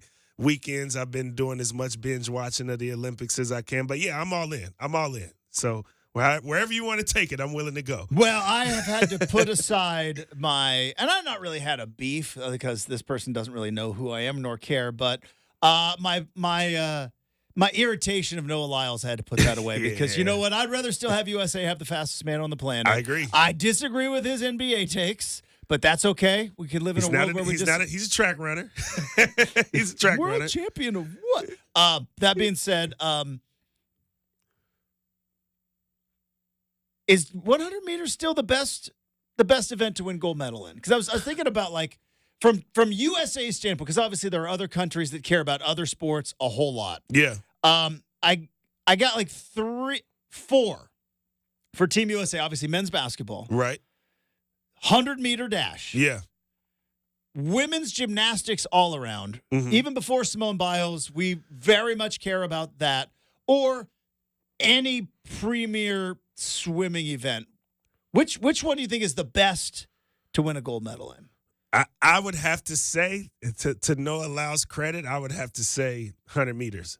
Because it does come with a cool title. It You're the comes with- fastest man on the planet. It comes with the cool and title. everybody knows your name. And Exactly. You're the fastest man on the planet. Everybody knows your name. And then I also think, like, from like a resourceful standpoint, like, everybody's been in the foot race. I've been in the foot race. You've been in the foot race. You know, we've all been in the foot race. But I think in 100 meters is about maybe what just the standard foot race is, just right outside on the block. Everybody's done that. Everybody's done Everybody's that. gone to a track and is like, all right, here to there. Or you went right outside in the middle of the street, and it was probably maybe the measurements might have been a little bit off, but it was probably about 100 meters that the race was to determine who's the fastest kid in the neighborhood, who's the fastest kid on the block. And so I feel like for that reason, I think winning 100 meters is just, you know, probably the best event to win in the Olympics because, like you said, fastest man in the world, and I think it's the least amount of resources are needed for the common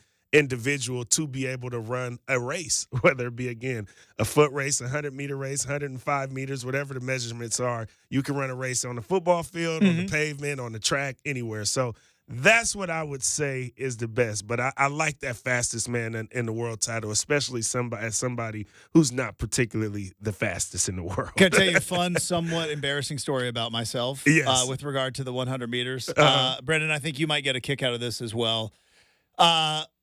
When I was growing up, we played rec stuff in elementary school. Played rec basketball, not really, and we played against each other, right? Like one dad was the coach, and we played like it was the Braves and the Cobras, and those were the teams. And then when I got to middle school, that was the first kind of organized sports we had. And the first organized sport I really played was track, because you couldn't play tackle football until you were in 7th grade. Right. So 6th graders in middle school could run track.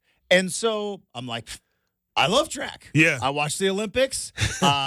So they got those big foam mats to jump on. Yeah. This is going to be awesome. So I signed up for track and didn't know an awful lot about the numbers. And so Mr. Haynes, track coach, the beginning of the track season, hands out a paper. Write down your goals. We want to write down individual goals.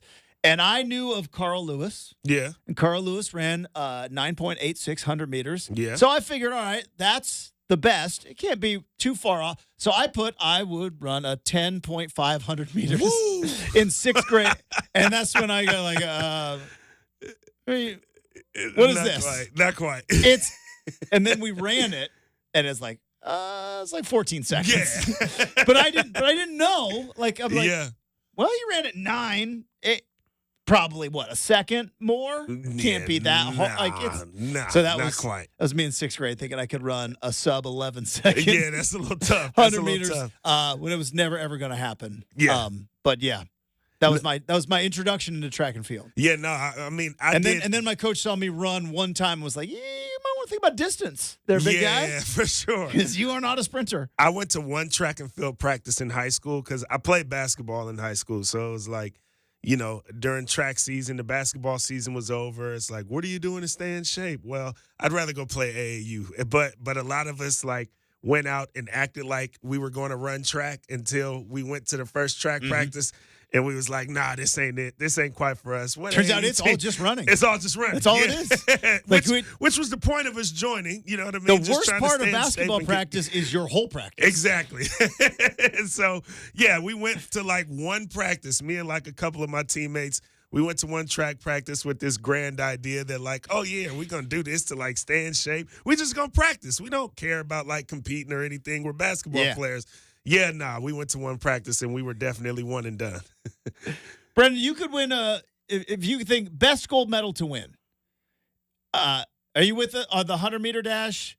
I probably could throw decathlon in there. Decathlon used to be the biggest deal. Yeah. Not quite as much, but like women's all-around gymnastics, like Mary Lou Retton in the 80s when I was a kid, very big deal. Yeah. I'm gonna zag and say it's Scotty Scheffler with his golfing medal. I'm just kidding. I mean, kind of. No, I'm kind of more of a swimming guy. Yeah, I think swimming's impressive. What's like the individual medley? Is that the one where they do all of the swimming? Justin, you know me this year, I have a special place for those Olympic swimmers because they're swimming in the river scene. Well, that's the triathletes. Okay, so special. Okay, so triathlon. So triathlon because they swim in the dirty water. Yes, I'm like yes. Like you put yourself in literally harm's way. So yes, I think that's a pretty great medal. But no, like basketball's cool. You know, I mean, heck, Justin, we were talking about earlier. I think if you came home and said, "Hey, I got a gold medal for archery," that'd be pretty cool, man.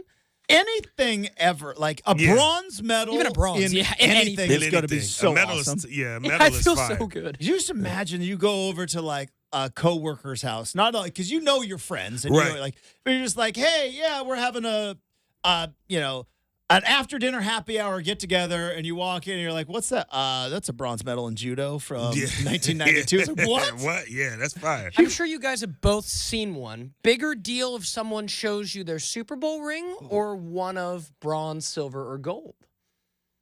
That's a good question, Right? Yeah. I think I've seen both. I mean, I don't want to be all jaded, but like I've seen a couple Super Bowl rings. Yeah. Yeah. I've seen a couple Super Bowl You rings in my definitely time, have. up close and personal. I've seen never- one. I I've heard you seen have one. friends in high places, but you know. one friend. Yeah, same. It all I takes got one. one friend that I grew up with that's won a Super Bowl ring. Okay, for sure. So yeah. So I'm just But curious. I've seen Like, I've Olympic held it. medals I've held at like in like a trophy case. Never Have you- tried one on. I would say gold medal though. Really? Yeah. And okay. this is me leaning into Noah Lyles. He won the 100-meter dash. So I got to agree with him now.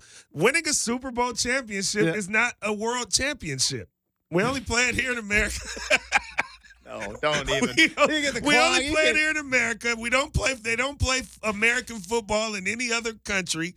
But if you can win a medal, a bronze, gold, or silver, competing against other it is top tier athletes all over the world, I think I gotta go with that.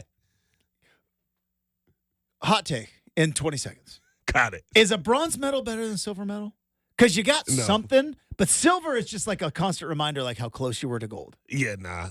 I think there's more motivation to get to gold the next in 4 years unless you age out. There you go. All right, we're going to talk some hoops, Team USA. And I also want to get your thoughts. We got to start taking this 3-on-3 basketball more seriously with America. We can't Facts. be losing, Facts. Can't have Jimmer Fredette getting smoke showed in both men's and women's, by the way. Facts. So we got to talk about that as well. So we may create our own 3-on-3 basketball team. Team USA set to take on Brazil later today. And how does this team stack up with some of the great Team USAs of all time?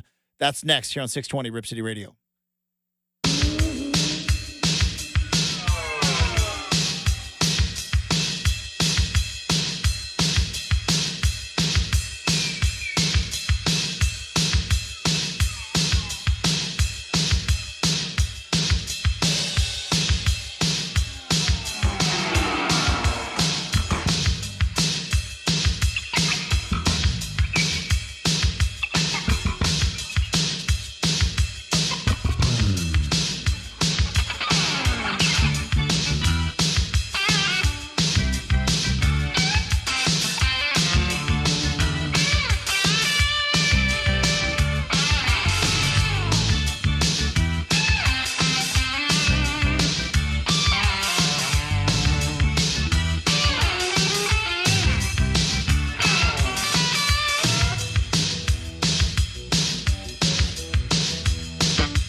All right, so Team USA basketball tips off 12:30 against Brazil in the quarterfinals. They're 25.5-point favorites, and I believe we found if they win, which they are obviously heavily favored against Brazil, who's 1-2, they would match up against Jokic and Serbia, a team they've already beaten.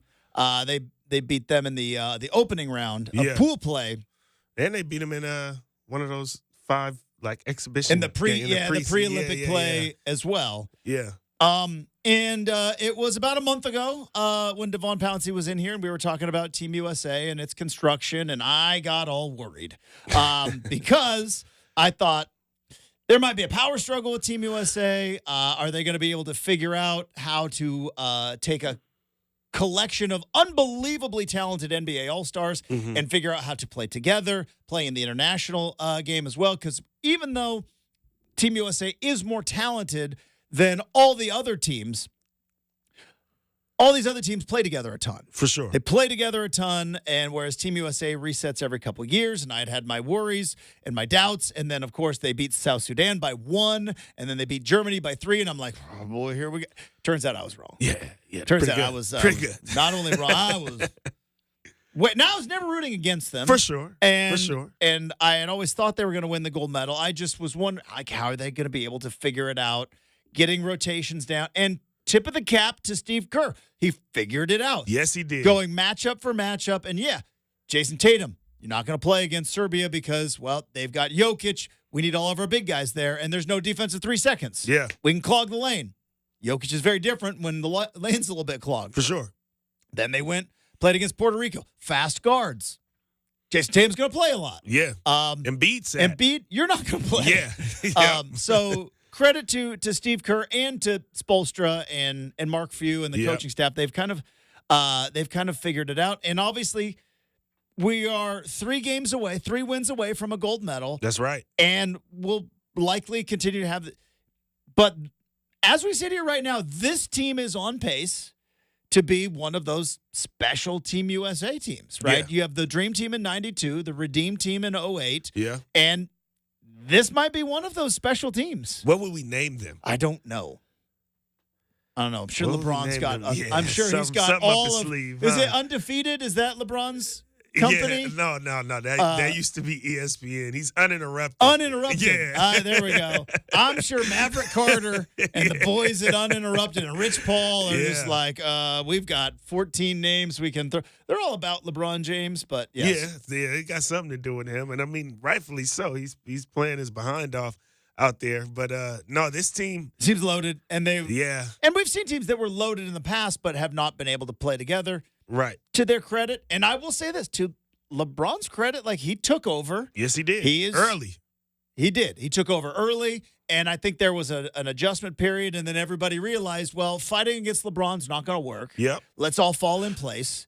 And since then, they've been crushing teams. They've been crushing teams, and then, of course, Kevin Durant comes back as well, and it's like, what can you do with that guy? He is such a lethal scorer. Just a wealth of talent when it comes to scoring the basketball, especially at his size and the way that he does it. But I think, ultimately it did come down to the veterans taking this thing in their control. Mm-hmm. Obviously, LeBron, we talk about KD. I even think in the front court, even AD, even Bam somewhat. You know what I mean? Drew Holiday, I think they set a tone for the younger players, and then you just got Anthony Edwards, man. He just continues. And, I've been high on Anthony Edwards since he's entered the league, but he just continues to become a fan favorite. And it's like he's obviously we talk about how good he is. He got all the Jordan comparisons during the playoffs, things like that. But his personality and he just makes basketball look more fun than anybody else out there, even the vets who are playing well and doing all the things that they're supposed to be doing, and they're crushing it, obviously. Like, Anthony Edwards, to me, looks like the guy that is having the most fun in Paris right now, playing on that team, and it translates onto the court while he's playing the game. It's a joy to watch. And it is a smart strategy, which and I think basketball, it gets a little bit tricky because I do think both players and media, we obsess over starters. Yes. It's a starting five. For sure. I don't know if you get introduced at the Olympics, but, anytime you play any competitive basketball, you get introduced. It's the starting lineup. For sure. And it is a status symbol. Well, on Team USA, it's almost better to be in the second unit. Yeah. Because the second unit is where essentially Team USA has made all of their had all their success. Yeah. First unit for the rest of the teams in the world in this tournament, they all can play with Team USA. They're not as globally recognized, but they're all at a basketball level. It's 65 non-American NBA players that played in the Olympics this year. That's pretty hefty. So number. most starting lineups have a handful of NBA players. Yeah. It's the second unit, which Mm-hmm. is where Team USA, you mentioned Anthony Edwards, he's going to come off the bench. I know Durant came off the bench in the first game, and there's been a handful of other guys. Even Anthony Davis was coming off the bench that first game where it's like, we come in off the bench because we're playing against good players, but not NBA players. Yeah, for and sure. that's been where I think Team USA has really flexed its muscle, is that nobody can compete I think a handful of teams can compete 1 through 5. Nobody can compete 6 through 12. Well, and that was the thing that when the whole Jason Tatum situation was going on and everybody was talking about him not playing in that game, and I'm like, do y'all realize that Kevin Durant just came in off the bench in that game? And not only did he come in off the bench, he was like perfect from the field. He had nearly 20 points in the first half. Yeah. Like, it wasn't just the fact that he came off the bench, it's the fact that he like lit it up and the way that he did, where it's like, I don't really have anywhere to insert you right now, Jason Tatum, because this guy has just come in and played astronomical. So I do agree with you, though. Like, there's an advantage, because I think there's an element of, like, as a starter, you sometimes can play a little bit too cool or, like, come off as reserved. You're starting. You belong here, especially when you're as heavily favored as Team USA. Like, you don't really have the concern of having to come out and get out to a fast start because as the game progresses, you're just going to just start steamrolling your opponent more than likely. But coming off the bench, you kind of are eager to get in there, and you have the starters that are a little bit laxed, and maybe the game is a little bit too close for comfort early on, and then it's like, okay, we could just come off the bench and just blow the doors off the opposing team, and then we could just roll, to victory, roll our way to victory ultimately. So I think that there's just a level of, like, Team USA doesn't particularly get off to the fastest starts to open the game, which encourages the players that are coming off the bench to just come in and just take it on one. All right, can we nitpick a little bit? Let's do it. A little nitpick, because you mentioned not starting off as fast. Steph Curry's not had a great Olympics. No, he has not. And this was what we all thought when the team was announced, like, oh, Steph's finally on the Olympic team. Yes. He's going to be left wide. He's going to be shooting left and right, and he's going to be like who can defend Steph Curry? And it turns out he just, for whatever reason, hasn't had it. And my theory is the three-point line's too close. Dwayne Wade brought this up on the broadcast. I heard it. I heard him I do think that. against Puerto Rico. Yeah. But it was brought up on the broadcast. And you know this as a basketball player. Like, when you get to that level of Steph Curry, or even as an NBA player, I remember you and I talked about it. You're like, they know which basketball they're using. Yes. The feel of the basketball. If you brought in a different basketball for the second quarter, they'd be like, this is a different basketball.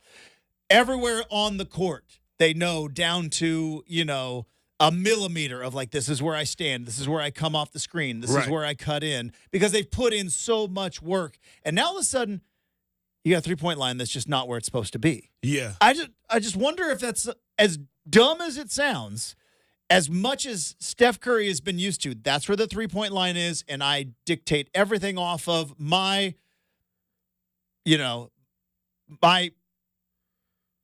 place, my geography on the court to where it is. And now all of a sudden it's just a little bit closer. Yeah, I don't. Like playing on 9.5-foot rims. It'd be weird. Yeah, I don't quite You're not buying lean that? into that. I'm not particularly buying that. I just think it's more so Steph has created a system in Golden State that whether he has the ball in his hands or doesn't, like, the system revolves around him. Yeah.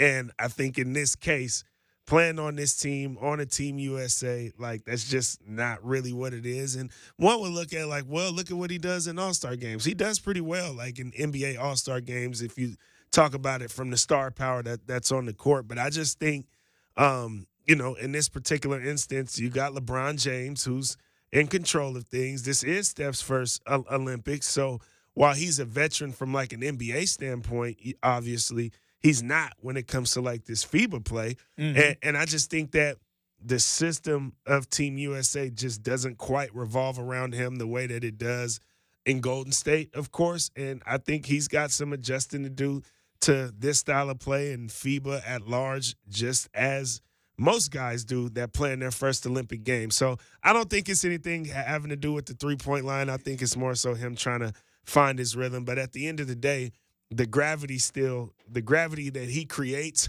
because you still got to be in his jersey because he is Steph Curry, creates nothing but space and opportunity for guys like LeBron or Anthony Edwards to just get downhill and be playmakers in whatever ways they would like to be. It's also, like I said, it is nitpicky because they have not lost they've not lost a game. They've not played a close game. They're favored by 26 points later today. We'll see how that works out. And I would assume next time you and I sit here, probably be talking about Team USA with gold medals around their necks singing the national anthem. One thing that is not going to happen, 3-on-3 team didn't win the gold medal. No, they didn't not. make it out of the pool play. No, they did not. So, first off, let's talk about this. Have you heard the conspiracy theory that FIBA specifically set up the rules for 3-on-3 and 3-on-3 qualifying so that Team USA wouldn't have an advantage, and that the way that you have to go about even qualifying for the Olympics, it didn't sync up with the NBA schedule so that they couldn't put NBA players on the 3-on-3? Yeah. So, first off, what was FIBA doing? What are we doing? Yeah. Why would you not want the best players to not only play on in the men's basketball, but to also play on the 3-on-3? So I figured, let's just pretend that they put us in charge of FIBA. And Brenden, I want you in on this too. Let's put us in on FIBA, and now we can pick no qualifying, any country, every country that qualifies for the regular men's tournament, they also get a 3-on-3 team. Who's going to be our American 3-on-3 team? Can't pick any of the Olympic players. Oh, what? We got to pick. We need matchup nightmares. Kyrie Irving. You going Kyrie? He's a wizard with the basketball. Okay. Yeah, Kyrie, Dame. You going Dame? Just go 2 guards and a big. Who's the best big not available? See, I'm trying to think of like I don't know why Zion popped into my mind. Just on a 3-on-3 half court. He doesn't have to run the full court. He doesn't have to run the full court. Who can stop Zion in the half court? Yeah. I think Kyrie, just because of how good he is, he's a wizard with the basketball, and, with the space of just being in half court play, a half court setting, and it's only 3 defenders on the opposing team, I think he is going to have a field day. I like Zion. I do like Zion because I think Zion also is very efficient around the basket, can get you easy baskets. And then I think you always gotta go with a shooter. It wouldn't be Klay Thompson today. No. But I think maybe 4 years ago it would have been. I would have been able to roll with two-way Klay. He's not particularly two-way Klay in the way that he was prior to the injuries. So I'm with you on Zion though, and I'm with Kyrie. What about I'm thinking what about Chet Holmgren? What if we get Chet Holmgren? What 3-on-3 dude's going to guard Chet Holmgren? Again, doesn't have to run the court, just sits under the basket in 3-on-3 the entire time. Doesn't even have to check the ball out. He just sits under the basket. Crazy matchup nightmare. That is a matchup nightmare. I'm going there. Is it a hot take to say that I'm kind of out on 3-on-3? Explain. It's just Ice Cube wouldn't like that, by the way. It's like just me. It's just it's even this example. We're talking about guys who didn't make the Olympics anyway, kind of a thing, right? So it's it almost seems like it'd be the B team, right? To be or even the C team to be the 3-on-3 guys. So I don't know. I think is that Like, do you get kind of what I'm getting at? I hear what you're saying. It would still be cool to get a gold medal, right? I guess that's true. Even if it's 3-on-3 basketball. I don't know. I just figure there's a basketball event and America's not winning, and we got to fix it. And I would say Jaylen Brown, but then I do to what B-Slot is saying. That would kind of be insulting, knowing that Derek White and Jason Tatum and Drew Holiday are all on the 5-on-5 team, and I'm the one that's got to take the leftovers and play on the 3-on-3 team. I'd be a little jaded. Even if we did like old school, like when, let's say you turn the 3-on-3 team, but you go like we used to do, which is the best college players. So you get like, who's the kid from Kentucky? Got drafted. Reed Shelton? No. Reed Shepherd. But I don't think that's who you were talking about. Oh, my gosh, the guard who just went to Minnesota. It's blanking me. Dillingham. That guy. Rob Dillingham. That's what I think I'm assuming that's who maybe we'll get a Dalton Connect in there. Maybe we'll get Zach Edey for you. We'll get Zach Edey and Klingon. Boom, there's our 4. Protect that rim, baby. Let's win the gold. Got to throw a blazer in there, huh? For good measure. Well, and he's a rim he's protector. 7'3" in 3-on-3 basketball. He's legit. He's legit. I don't know. It is because you'd have to go young because, like you said, it's Jaylen Brown. So we're gonna pick Derek White instead of you. Now that Kawhi has decided not to play. You want to play 3-on-3? He's like, no, thank you. Right. I'm gonna go to St. Bart's. and sit and sip on my fruity cocktail for the rest and enjoy my championship run here. For sure. All right, we got a couple of minutes. Brenden and I talked about it earlier. I think it massively depends on the era in which they play, but you know that the comparisons are they're already happening between this team and the Dream Team. And one of the arguments is that this team is deeper than the Dream Team. Now, I look at the world through 1992 eyes a lot. For sure. I know that you had Christian Laettner on that team, and you had Larry Bird, who was pretty much broken down by the time the Olympics came around. It was out of the league very soon after, and Magic was out of the league. But in just talent for talent comparison, Dream Team don't want these problems. They do not want these problems. Really? No, Dream Team don't want these problems. For one, again, you talk about from a depth standpoint, even as bad as Steph Curry's playing, there's no point guard on the Dream Team that I'm taking over him. John Stockton? No. You're taking John Stockton? Way. Over Steph Curry? Well, again, it depends. Like, when are we playing the game? It don't matter. When are we playing the game? It does not matter. Steph Curry could not guard Stockton in a pick and roll inside the 3-point. He couldn't guard it. Yeah, but a 3 still Stockton worth more would eat than 2. him alive. A 3 still worth more than 2. And again, the gravity that Steph creates, I'd rather have a guy that can create spacing than John Stockton who can pass in a pick and roll. Okay, he's not gonna score. All right, who's guarding Jordan? Who's guarding Jordan? Who's guarding Jordan? Jordan. Jordan. Nobody can guard Jordan. I would personally though, I would just rotate Drew, Derek White. Y'all all get some. y'all all get some of Jordan. I said, and then Kevin Durant. There's nobody. That's what I said. Kevin Durant's the biggest problem. He's the biggest problem. There's nobody on the Dream Team that could stop Kevin Durant. No way. Scottie Pippen would be interesting. Scottie Pippen in his prime, chance. 6'9". Obviously, Kevin Durant's a 7-footer. He says 6'11". He's 7-footer. It's not happening. Scottie Pippen in his prime, one of the best perimeter defenders there was. But yeah, Kevin Durant's a problem. But again, and LeBron at his age is much better than the back end Larry Bird or the back end Magic Johnson. No chance. But and we got our own little Michael Jordan over here by the name of Anthony Edwards. How about that? We got baby Mike, so we got that covered a little bit. You still got Charles Barkley and Karl Malone.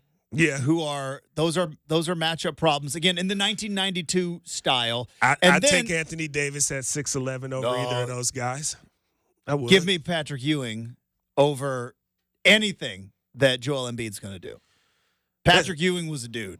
Yeah, he was. I mean, physically, but again, I'm not as worried about him as like a scorer if you will. I think he's dominant. He can take up space, and I think if he was being guarded by Joel Embiid, he would laugh. I think the no 3 seconds rule would favor somebody like a Patrick Ewing for sure, and his style of play. But I don't think that he's going to score enough to be able to overcome the wealth of scoring that's coming from today's team. USA. It will be an argument if this team wins the gold, which I think they're going to win the gold, that we're going to have forever and ever, and it's going to be a whole lot of fun. For sure. Are going to continue the show. We have got a special Ebony and Ivory version of the RCM mailbag next. 620 Rip City Radio.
All right.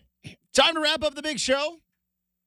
We do that the same way each and every day with the RCM mailbag, which is random questions, any subject, any topic. But when our good friend Devon Pouncey is in studio, we get to have a little extra fun because we created a segment years ago where we get to ask questions of one another based upon our different cultures growing up out of curiosity. And you know what? Maybe some people out there might have also had these questions, and we learn an awful lot, and it's a whole lot of fun because it comes from a place of love and not a place of judgment. We cleverly called it Ebony and Ivory. Here we go.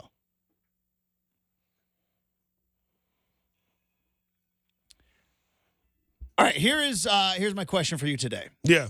I remember as a kid when I would go to stay the night at other people's houses, and you would have dinner at their houses, and every once in a while there would be something the way that their family cooked something, and I had a very good friend whose mom was Hispanic and made tacos very different than white people tacos. Right. And so I remember having real mac and cheese for the first time and thinking, I'm not going to like this because the mac and cheese that I had my entire life was out of a box with the yellow powdery stuff. Yeah. Was there anything like as a kid where you thought, this is how this is made, and then you would go stay the night at a friend's house of any other culture, and they were like, no, this is how we do mac and cheese, or this is how this is what we put on our pancakes, or to where it was just a little bit like you're like, that's weird. That's not the way we do it. Yeah. I mean, definitely mac and cheese. There's a lot of box macaroni at the white. Because I think it was a Dave Chappelle bit where he talked about the first time he had stovetop stuffing. Yeah. He went to his white friend's house and had stovetop stuffing. Yeah. We did a lot more from scratch. Mom's definitely was good in the kitchen. She did a lot more from scratch. I would say probably yeah.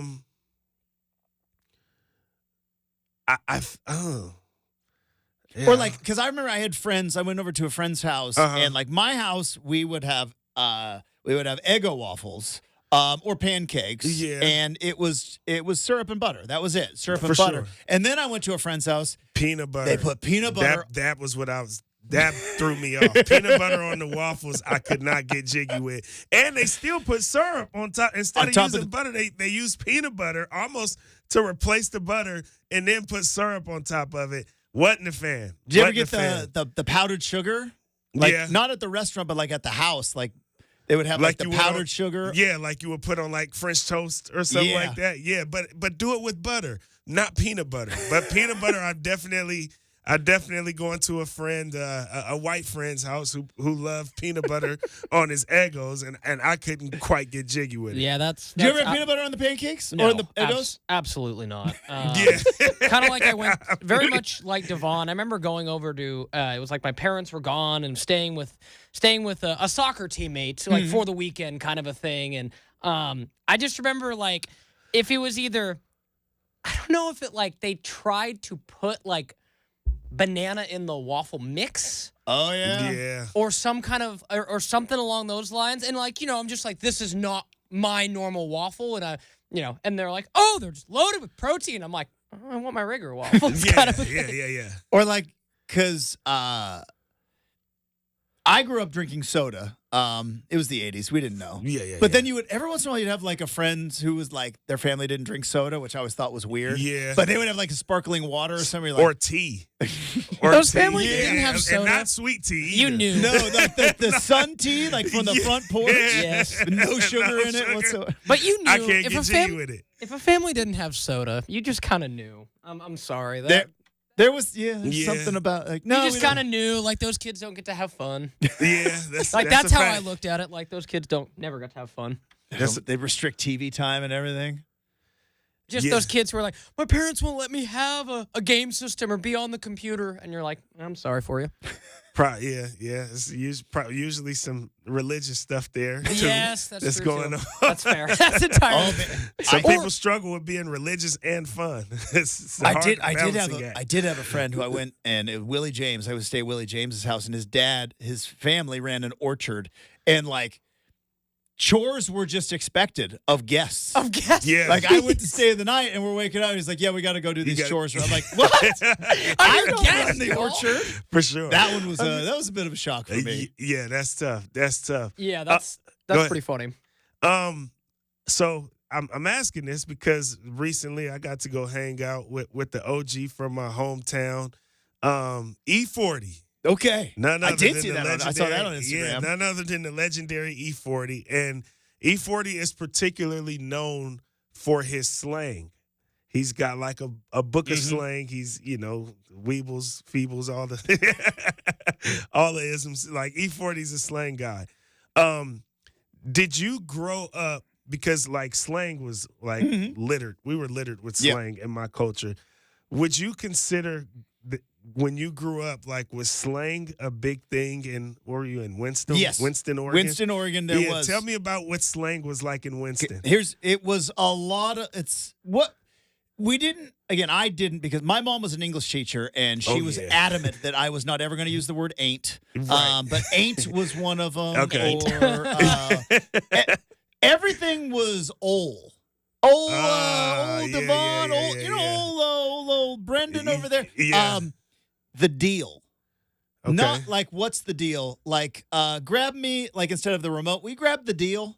Okay. Grab the deal over there. Okay, yeah. I've never heard that one. Did you ever hear the deal? I'm more of a what's the deal guy. Yeah. But Any kind of widget or something is the deal. Got it. Or The like, clicker was popular in our house. the clicker, yeah. It's like, grab the clicker, grab the clicker. But yeah, if it was like, hey, hand me the deal, and it could be anything from a screwdriver to a remote to so like the deal was one of them. But my mom, because she was an English teacher and was college educated, and she was like, my child is not going to say ain't. Yeah. So in Winston, there wasn't a southern accent, but there's a country accent. Got it. There's and it's a lot of ain't and y'all and old. Yeah.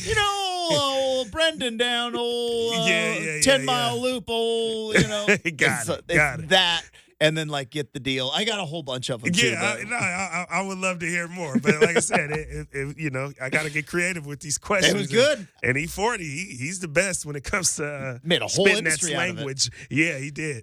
All right. My thanks to Devon Pouncey. Thanks to super producer Brenden. Thanks to all of you. Have a terrific Tuesday. We are back at it bright and early tomorrow morning here on 620 Rip City Radio.